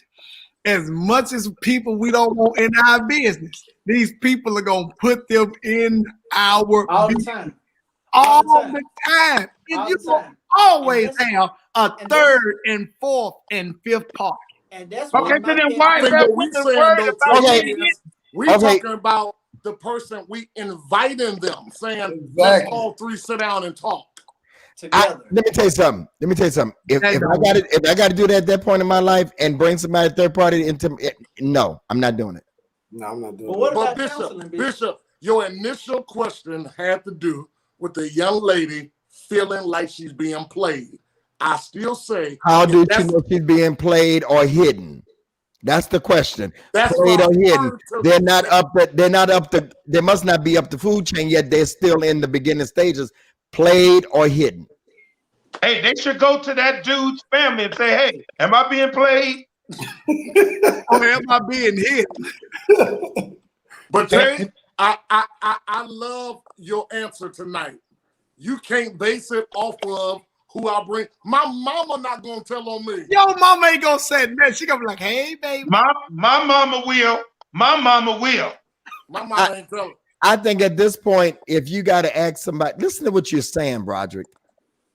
You're asking a third person to come in and do what? Say what? Nothing. Here's what I'm Say saying. nothing. Listen.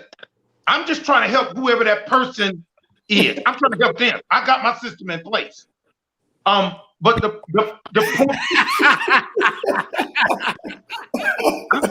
Hey, I'm trying to help that one y'all was talking about a few minutes ago that have the mental situation or maybe struggling against ugly spirits. So the thing is, it could be a pastor, it could be a mentor, in some cases, a psychologist, somebody. And if that other guy, That's too I much know for it's dating much, today.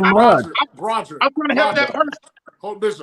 A third party is not coming into my relationship until we're getting ready to get married and we go. I don't know too many men that would let a third party in their relationship. That's like Frank just said. That's a pet peeve.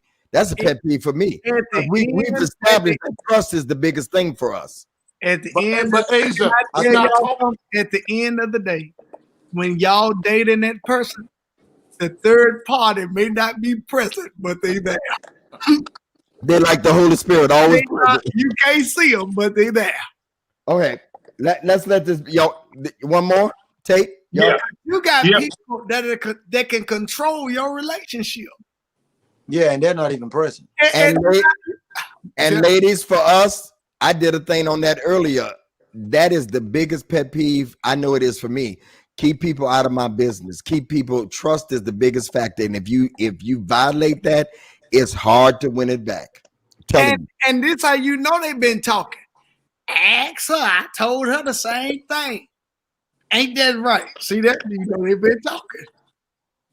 Yeah, I think trust is the greatest validation for a lot of stuff. Pastor J, she gonna have a third party. So I want you to Dr. Tate, everybody has to have somebody that they're going to talk to and confide in. That is a reality. Yeah. However, I have the spirit of benediction. So I don't play that. The only third party is going to control my relationship is the Holy Spirit. And if their name is not the Holy Spirit, then they will receive the benediction. brother, you finna be just like your other brother up in that corner. Yo, you ain't gonna be married long. Who, Broderick? But Tate, how do you deal? I think that's a good conversation, though, since you brought that up, Tate, that a third party is always going to be present, maybe not in person. So how do you deal with that? And you really don't know. And you don't know who that person is. You don't think it's going to eventually come out? I ain't got the answer. I just know I'm just keeping y'all up abreast so you won't be caught off by God. You know, it won't catch you off guard. I just want to keep you updated because you know what I'm saying. So ladies, we're trying to tell y'all we don't like the third party. They're gonna do it anyway. I believe you. So here's another one. When dating is collecting data, do you share that you're seeing other people? How do you communicate that to a woman, or is it assumed? If you say we're dating, do you share that you're collecting data and there's other people, or should she just assume? Frank Ray. Until there has been a declaration of mutual agreement that we are exclusive, assume that the other person is dating other people. That's on both sides.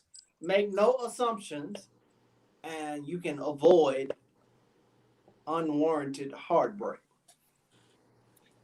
It's that simple. Make no assumptions. I don't care if y'all been on 20 dates. I don't care if y'all done slept together. I don't care what y'all done did together. Until there has been a mutual agreement of exclusivity, then assume that the other person is dating other people. And Dr. Ray, and those words have to be verbally communicated. Absolutely. We are in an exclusive or committed relationship. Those words need to be verbally communicated. Absolutely. Well, let me get on the phone tonight. It's that simple. This might be my last show. I might be getting kicked off the app.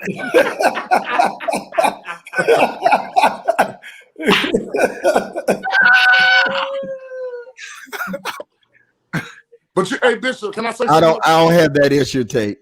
Right. Hey, Bishop, and I'm glad you said that, Johnson, that those words, Frank, have to be brought out. Because here's the thing. People really don't have these conversations. You just go with the flow and it just moves into it. Those words really don't come to the table in this day and time in which we live. Now, that's true. Now. People just go with the flow. You go out to dinner, you talk again, you start dating, you're kicking it. Sooner or later, it just keeps moving, and it just happens. But I agree with what Frank said and what Johnson said, that those words should be verbal communication on both parts. So then no one is left in the dark. Yeah. Somebody giving feedback, y'all. Melinda said it's like it's a feedback. I hear it too. We don't never usually have that. I don't know if y'all got another device up or whatever. So listen. I can't hear. Can you? Hello? Is it me? I don't know. It's like a moving. She texted me and I heard it. I just didn't say nothing. I just heard it again. I'll hear it. Okay. Anyway, So listen. If you do not if a man doesn't say we're in a committed relationship, you're not in one. He has to say it. Y'all agree? That's so painful to them, Pastor Bishop. That's painful truth. That's painful truth. Tate making this call now. can I do one last show next week?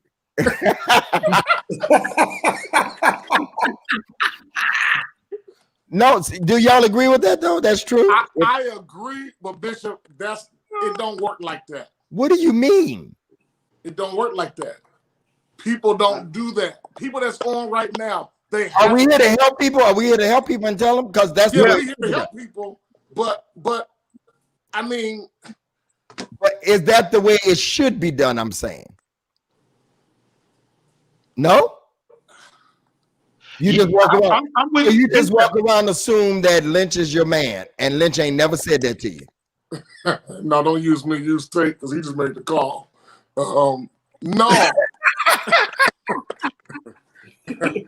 Bishop, I agree with you, but I'm saying if we giving recommendations out, we're trying to help people, then yes. But I'm saying more is gonna go with the flow than gonna sit down and have that conversation. Do you agree with that? So Pastor Lynch, you saying they'll take the pain of reality on the back end. Absolutely. So instead of getting it straight up front and say, hey, listen, I like you. I know we had a good time. The sex was great. But please understand that meant nothing. Okay? Put right, Roderick. Hey, Frank, here it is right here. There may be a woman, Frank, that's in a relationship with you. Wait, I'm lost. What happened? Roderick, what are you saying? Hey, listen, are we going to tell the truth or play games with these people? Your truth ain't everybody's truth. That's Everybody's true. Okay, well, you guys were saying one group was saying, don't say nothing. Let it should be assumed and known. Carlton was saying, put Janae up, Melinda. Janae Robertson. Go ahead. Yeah, so okay. So if I'm saying too much, please forgive me. No, but you just keep throwing this sex thing in. Well, they're having sex. Okay, Roger, everybody, Bishop, Frank, do you get what I'm saying? Yeah. Oh, No, so y'all I can get play it, me. but And listen, Frank, this is what I was about to ask you. Hey, Frank, this is what I was about to say. There may be a woman that's in a relationship with you, but you may not be in a relationship with them. Is assumption. There's a lot of people on here right now that's in relationship with people and the other person don't know. Absolutely. And people don't sit down. Anybody on here? But we're trying to tell the women that they need to have the conversation. That's where I'm at. Yeah. Any woman that contacts me and assumes she's in a relationship and has never been said, you need to bring it up. Either you bring it up now or it's going to hurt you later. That's what I'm saying, Bishop. But Lynch me and Lynch usually agree. He don't agree with that. No, I agree with you. I'm saying it's just not how it goes. Okay. We're not talking about how it goes. We're trying to give an answer of the way it should be. Listen, folk gonna go with the flow. What? And let's be honest. Bishop, I see what you're saying. You're giving the ideal scenario to keep it hopefully that what you're saying is what we should go with. Listen, if they don't tell you, if it's not express written consent, okay, don't, even if you go with it, you better know how it's probably gonna turn out.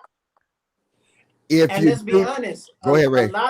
A lot of women and a lot of men don't broach certain questions or make certain statements because deep down they want what they want, and they don't want to face the reality that it may not be what they thought it was.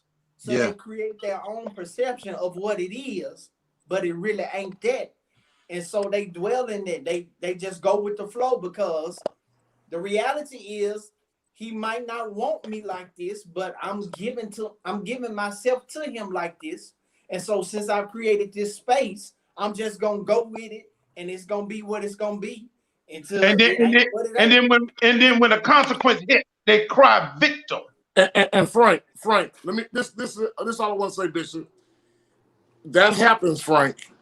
You out with this person for months, month after month. That's who you're seeing. That's who you're hanging with. And it means nothing. It means nothing if the conversation ain't been had.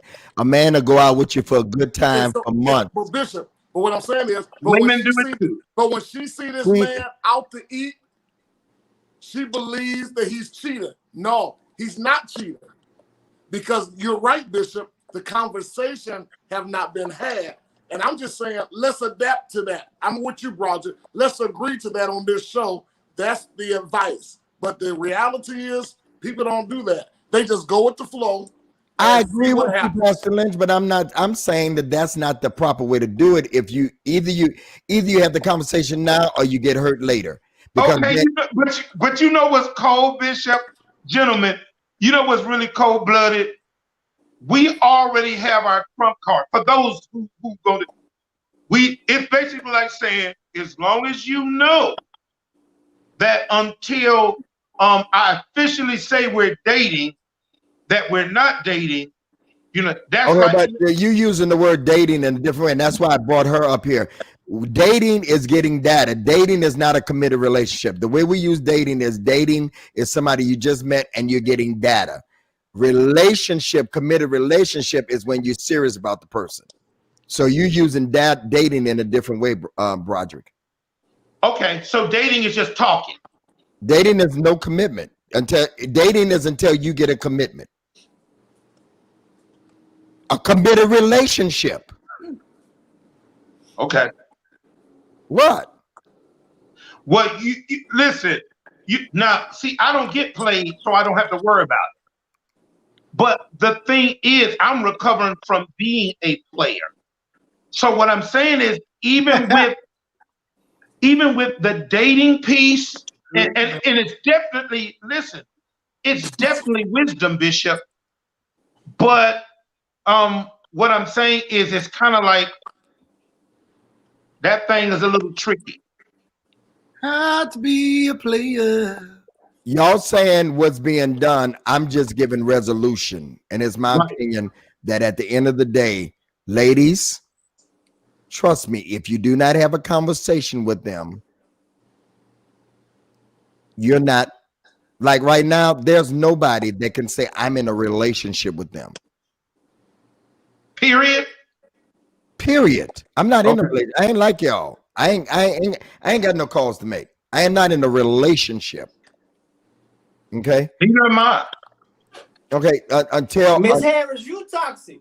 You toxic for being on here, making your little comment for people being honest. You toxic. What did she say? Greg, I'm so confused. Y'all toxic. I'm confused. I know Bishop Davis's point. I think we're given all. I think what has happened is that there were a lot of problems, but I think Bishop Davis just gave the solution to it all. There need to be a conversation, period. A man needs to tell you we together. If there's no we together, you're not together. And I respect Lynch's, I know what Lynch is saying. Sure. Lynch is, no. I'm not disagreeing with you two, Perry. I'm just saying, I understand what he's saying. But what we're trying to do is give the young lady, whoever it is, resolve. I understand what Broderick is saying. I understand what everybody is saying. But at the end of the day, I still believe that if you don't have the conversation, then you're going to be hurt later on down the line. You got to have a mature conversation. That's right, Sharon Davis. But some don't have the conversation because they want what they want by any means necessary. Let's be honest. Women on the back end try to play the victim when along the way they was enjoying what they were getting. The attention that they were getting, they were enjoying that. Yeah. Well, there are those that I agree with that. There are those that don't even want to bring the conversation up because they don't want to know the truth. Yeah. That's all I'm saying. That's not what you said. I think more Just what you're men, saying, man. I think more men dodge that question. You're right. You're right. More men, that will offend a whole lot of men. Dang, the numbers is A going man up. wants to go with the flow. The numbers that went up. I'm thinking people leave the. So we in agreement on that. Y'all understand? Thank you, Perry, for bringing tones of interpretation. You Pentecostal. You brought interpretation of tone.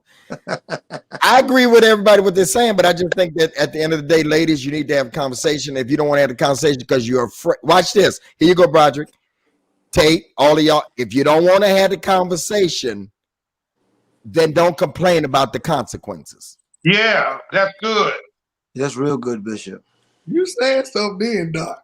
I mean, he said it, didn't You said I'm not working my way out of a job to be a relationship coach. Let me tell you that something. was big, Because Doc. whatever you get at the end, you deserve it for not bringing it up.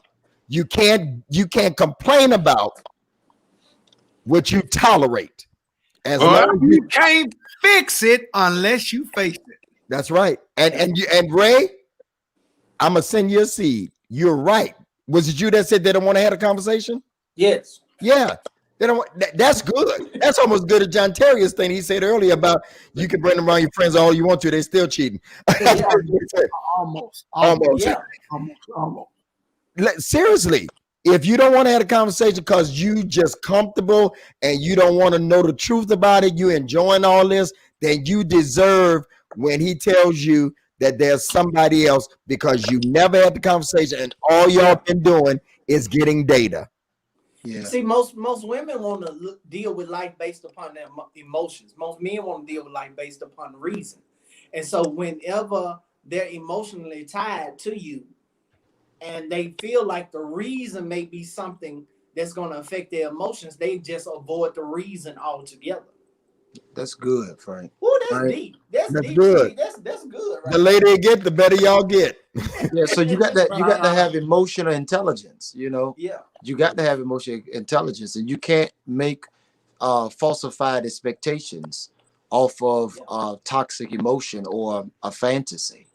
So it goes to the next question, and I'm done. But with people still coming on, it goes to the next question because I know Tate want to go eat because it's only 9 o'clock. I'm hungry. I know, yeah. It's only 9 o'clock there. So listen, the other part of this question was, and I know we always say, so what if he's stringing her on? What if they're in a committed relationship? How long is too long before you say, Johnson, I got a ring for you? Like, you know, after a certain while, men, y'all know after a certain while. This is probably the most asked question that I get. How long is too long to string somebody on that you really, no, I'm saying, Tate, seriously, you really into them, y'all vibing. I mean, you spending most of your time when you ain't on the road with them before the pandemic. You doing, I mean, we really into them. So how long before you pop the question? Like, for real?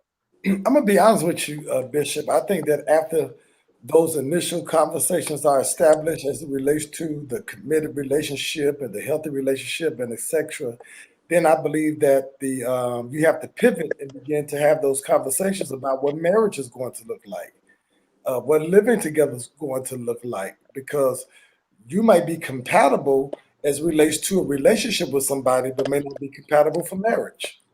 So all of that needs to be discussed. Yeah, That's good. that's good, that Johnson. Yeah. Hey, He's Tate. real good, Johnson. Hey, Tate, I recommend at least 27 years. That was for Tate. That was for Tate. I recommend 27 years. No. However long it takes you, take your time. I Yeah. promise you. If I could do it all over again, I'll take my time. But she can sing. Tate, me and you 27, I'm 58, but we on the I same. ain't can sing, but I still take my Tate, time. Tate, we on the Well, same. hey, listen. Hey, wait, let hold on, me- buddy, hold on, buddy. If you've learned that at 27, you're gonna do good, bro. Because the biggest mistakes that let me tell y'all, as an older man, the oldest man on here, the biggest mistake that I have ever made in any relationship or marriage, I did not take my time. Yeah. So when people say to me now, you've been single too long, boom, boom, boom, you can go to Thank you, Bishop. You Thank go you, to Putting the whore in Bishop. ash, You that's go good. to boom, boom, boom. you can go to Put a Hades. time period on that kind of commitment. You can't put, yeah. I know when it'll come. I know what it sound. Look, listen. I know what it sound like. I know what it look like. I know how it feel to be in it. I'm not. I didn't mean it like that, y'all. Right. We knew what you meant. I'm serious. And to rush if it ain't feeling right. So Yeah, you just gotta take your time. That's my advice to anybody. Don't put no time limit on it. Just take your time.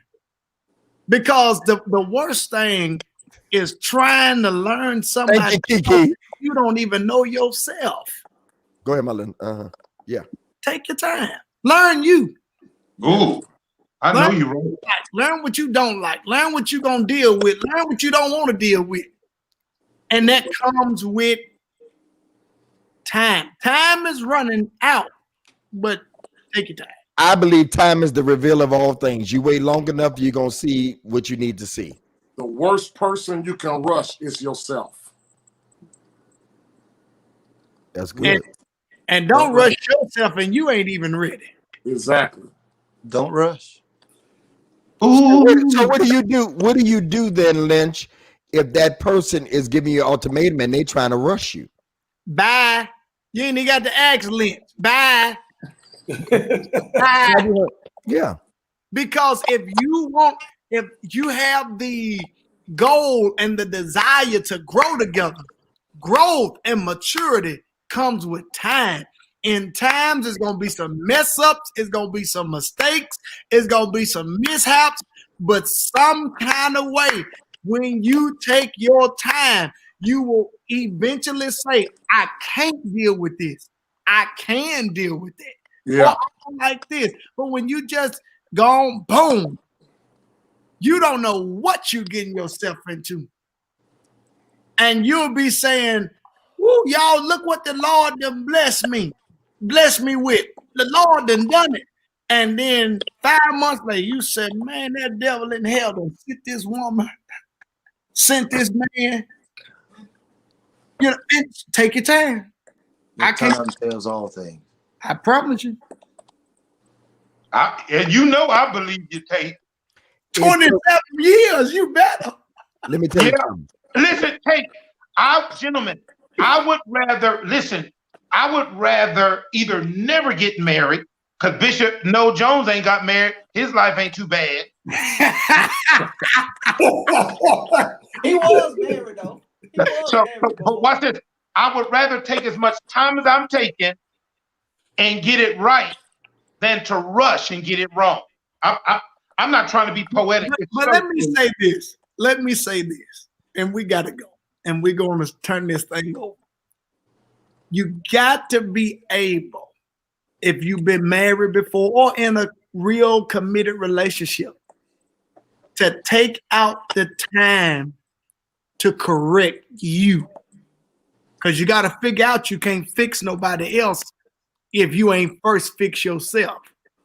And so one of the things, if you ever listen to guys like Noel Jones, he goes and talk about what he would have done differently. Absolutely. What he would have changed. See, if you got people who've been married and they ain't talking about they gonna change anything, they didn't learn anything from the first situation they were in. Yeah. Now we can talk about changing these women, but come on, We got to change ourselves. You right? Absolutely. Absolutely. And Broderick, you can say I hear you what you're saying about Noah, but if you listen to him before he preach, you also hear the pain in his voice as he's talking too. It ain't all that you know. And then it ain't like he's single. We seen on Housewives of, on the Preachers of LA, he ain't exactly single, so he ain't married. But he ain't married. That don't mean that you're not in a committed relationship. Well, yeah, he was supposed to be in one, but this none of my business. I mean, we saw it publicly. What are you talking about? I'm just trying to save myself on the back end. Oh, okay. So let me say this, and Lynch is gonna take over.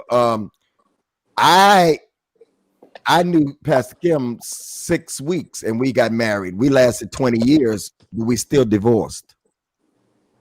Yeah. But got a great relationship. Yeah, but we still divorced. Right.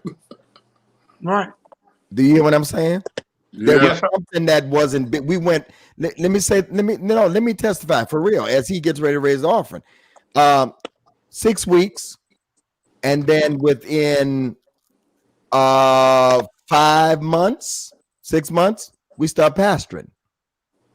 Damn. We didn't even get to know each other. Got called to a church. After that, we moved to a big building, started having conferences, then got in full gospel and did ministry and never had a chance for us. You follow what I'm saying? Yes, sir. So there was no foundation. I became a bishop 2 years after I wasn't ready to be no bishop. I've been a bishop 27 years, as long as Tate is living. You're right. You've been a bishop a long time. Right. I'm trying to help somebody.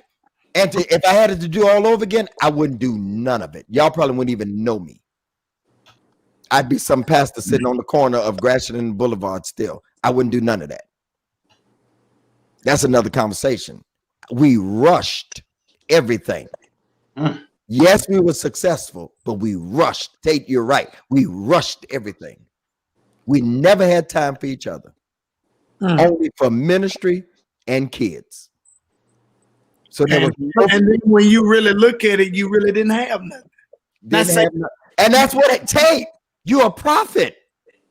Right. Because when I would come home from the Word Network from doing TV and get back to Philadelphia, because I flew every week to Detroit for 3 years, and we sit at dinner on Saturday, we'd be on our Blackberries. There's Blackberries back then. Yeah.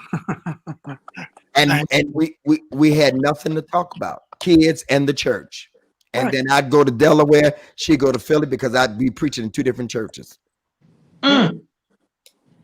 So I'm telling y'all,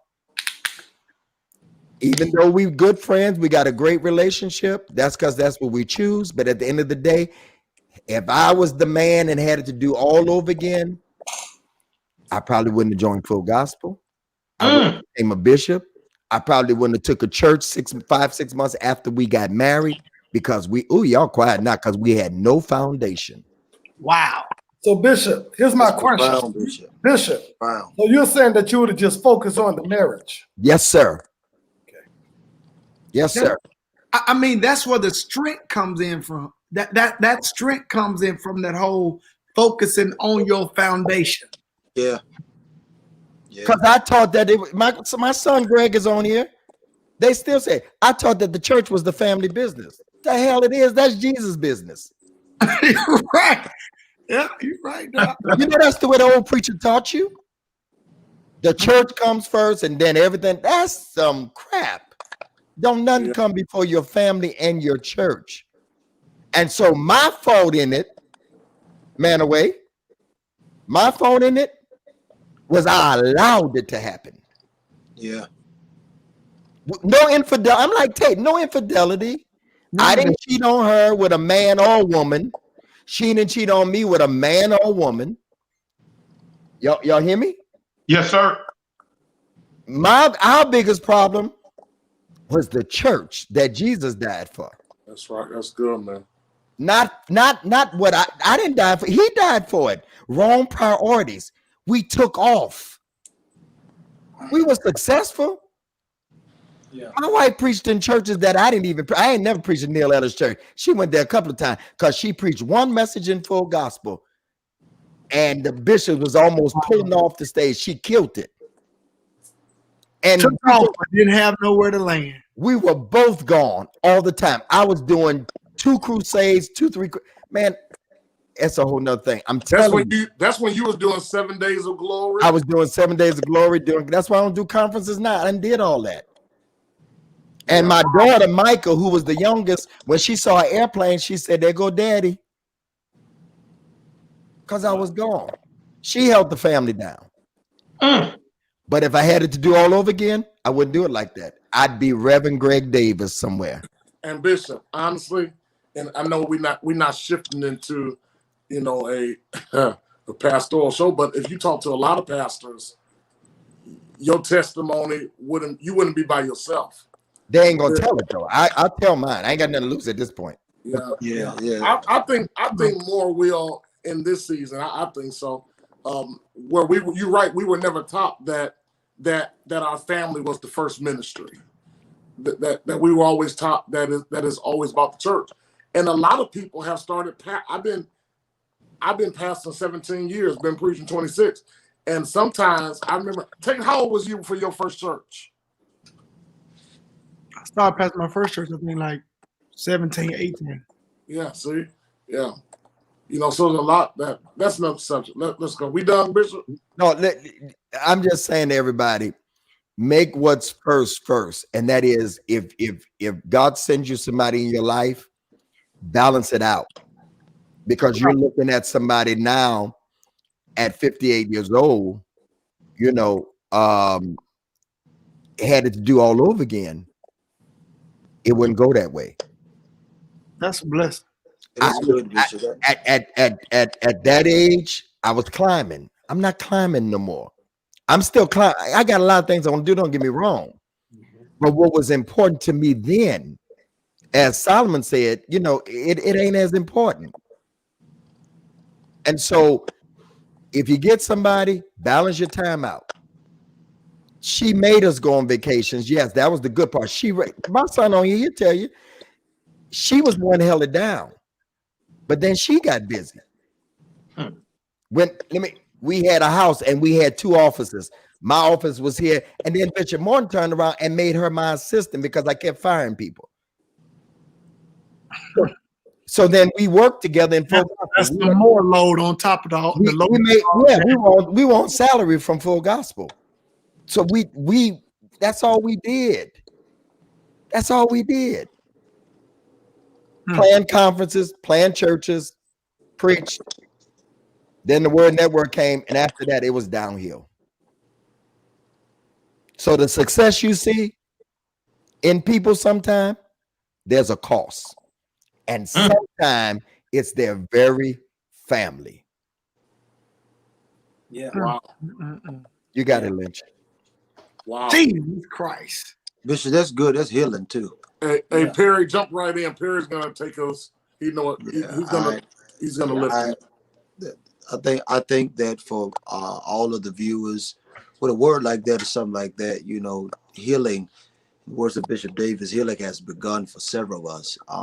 That's a mind-blowing testimony, and it helps me to understand that success don't look like what we think it does. Yes. So tonight, there's several of you all watching, and we do this every Monday night. The guys, along with Bishop, Pastor Lynch, you have the Honorable Broderick Rice, Pastor Tate, you have the Frank Ray, you have Pastor Jay there.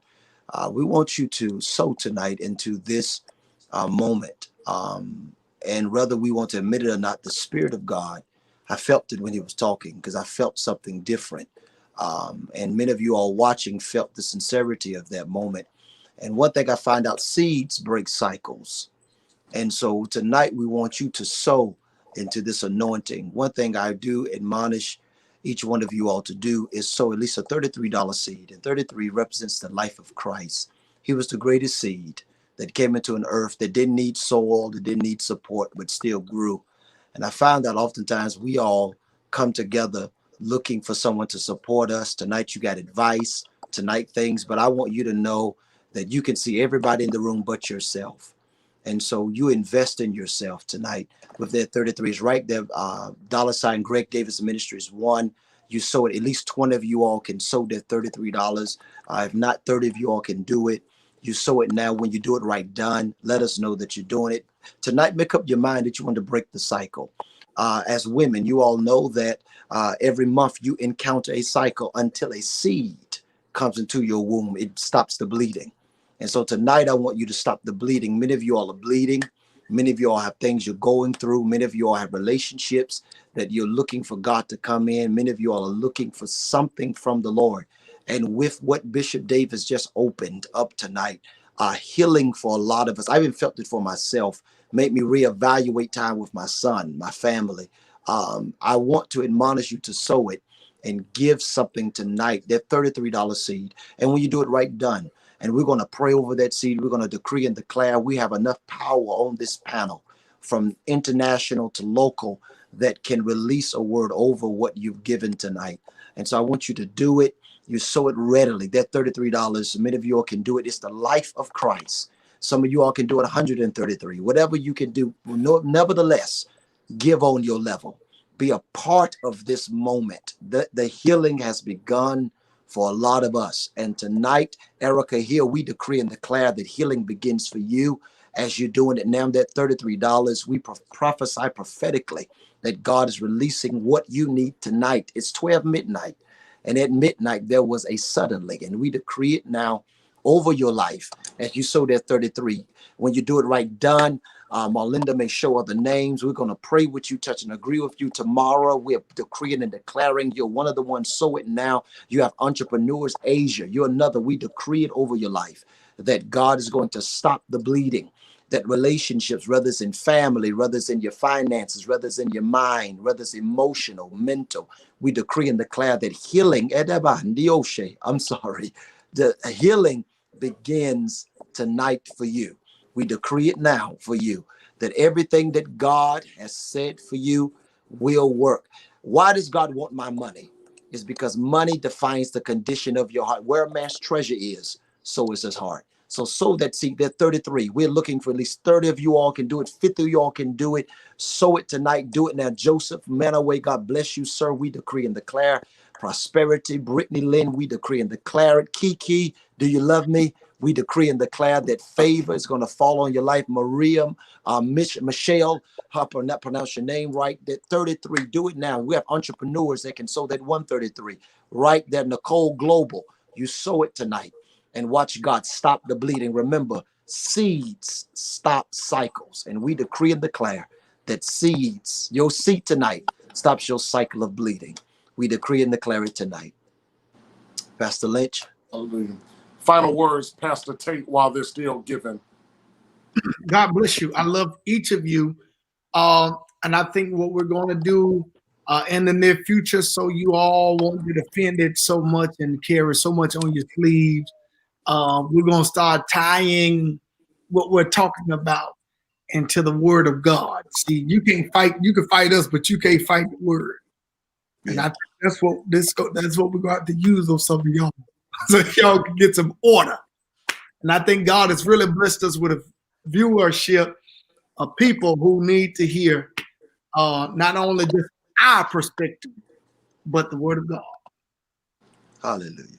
Prophet, I want to go back to you real quickly. You just said something while you said you even felt the shift in your own life, even with spending more time with your children. Encourage somebody that needs, while they're still giving, encourage someone tonight that is working too much. Yeah. Encourage someone that the business is at the top of their list. Encourage someone to really get involved in their children's life. It is important for you because you can't be successful if you don't have a successor.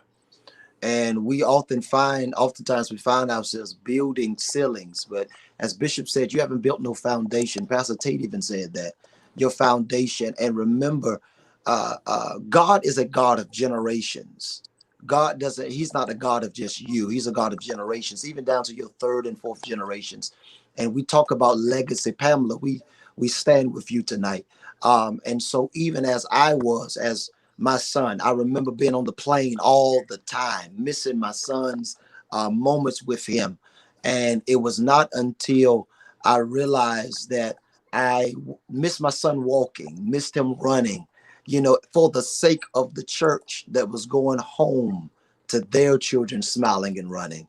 And so we decree and declare it over you that as the pandemic came, it began to cure us of the disease of busyness.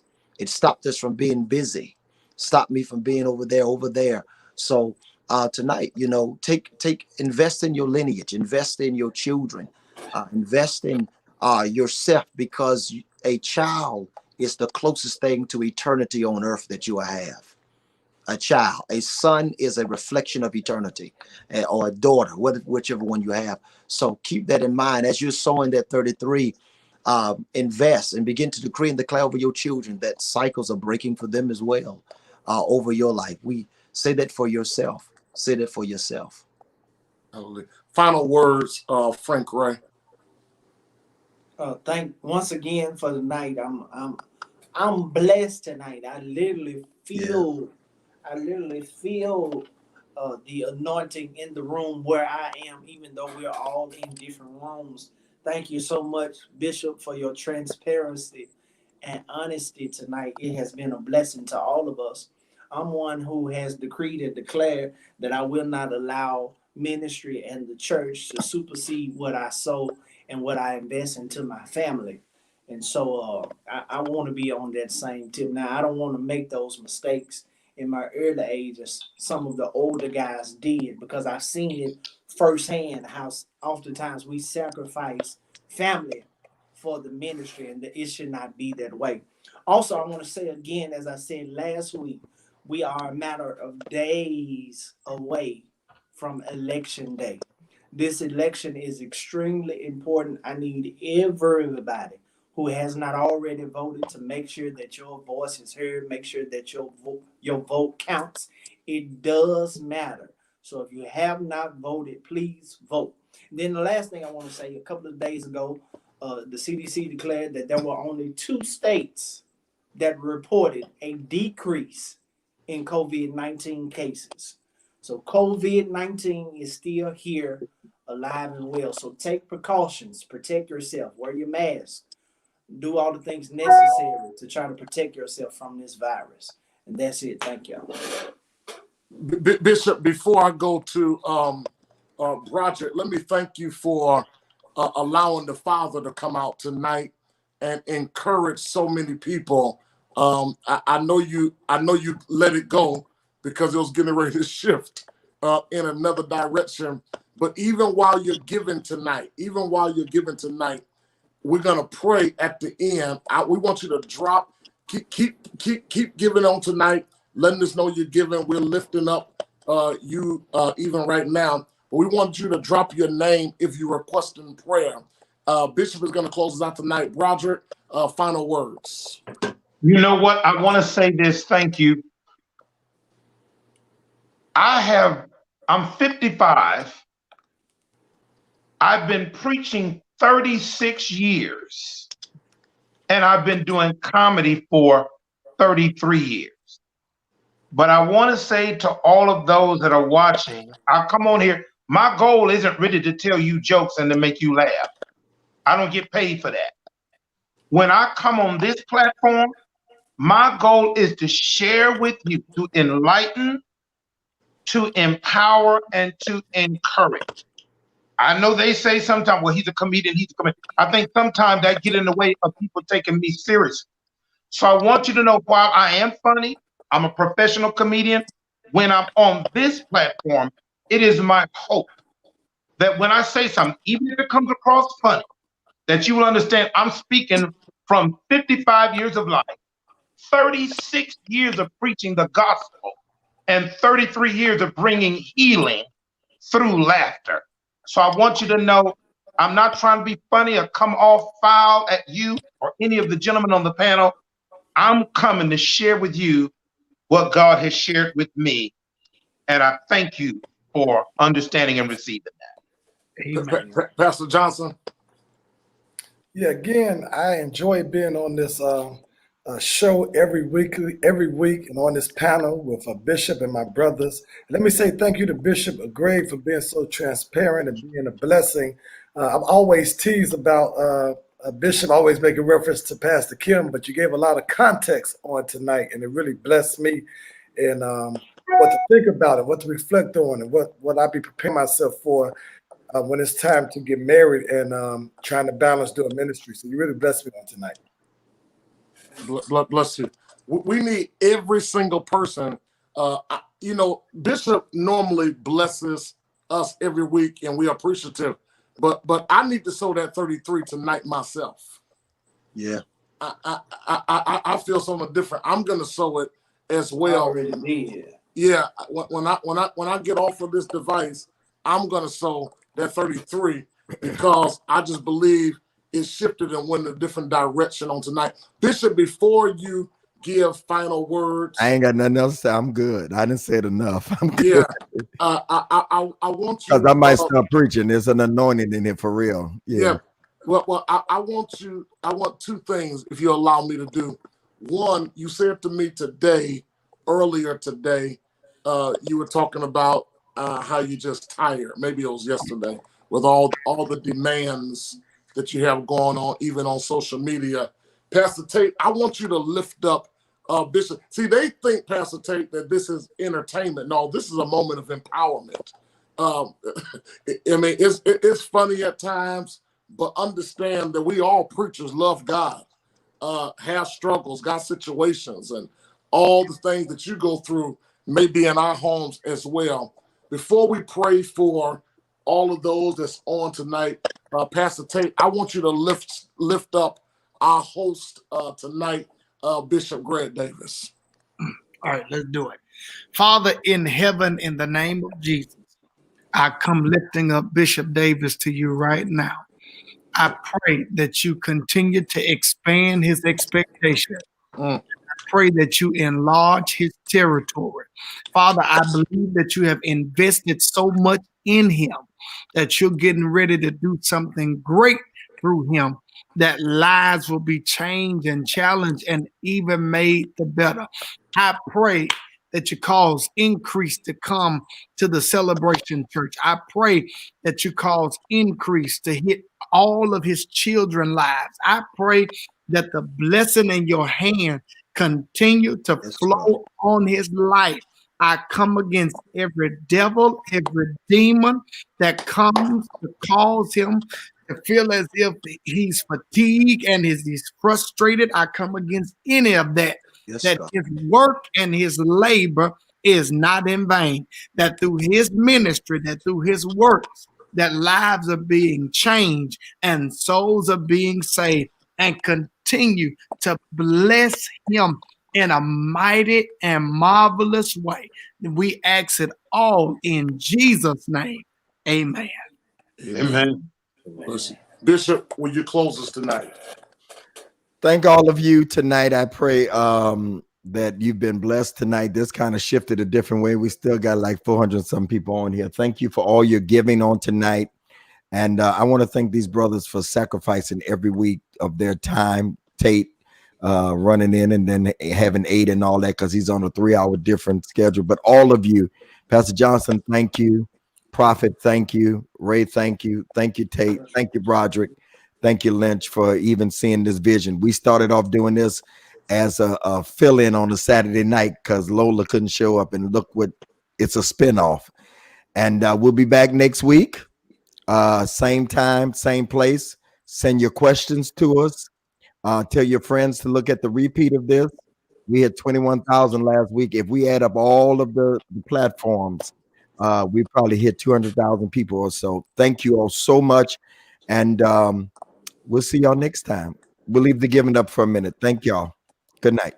Good night. Good night. Y'all subscribe to the YouTube channel, please. When the right one comes, subscribe to it. Subscribe to it. Good night.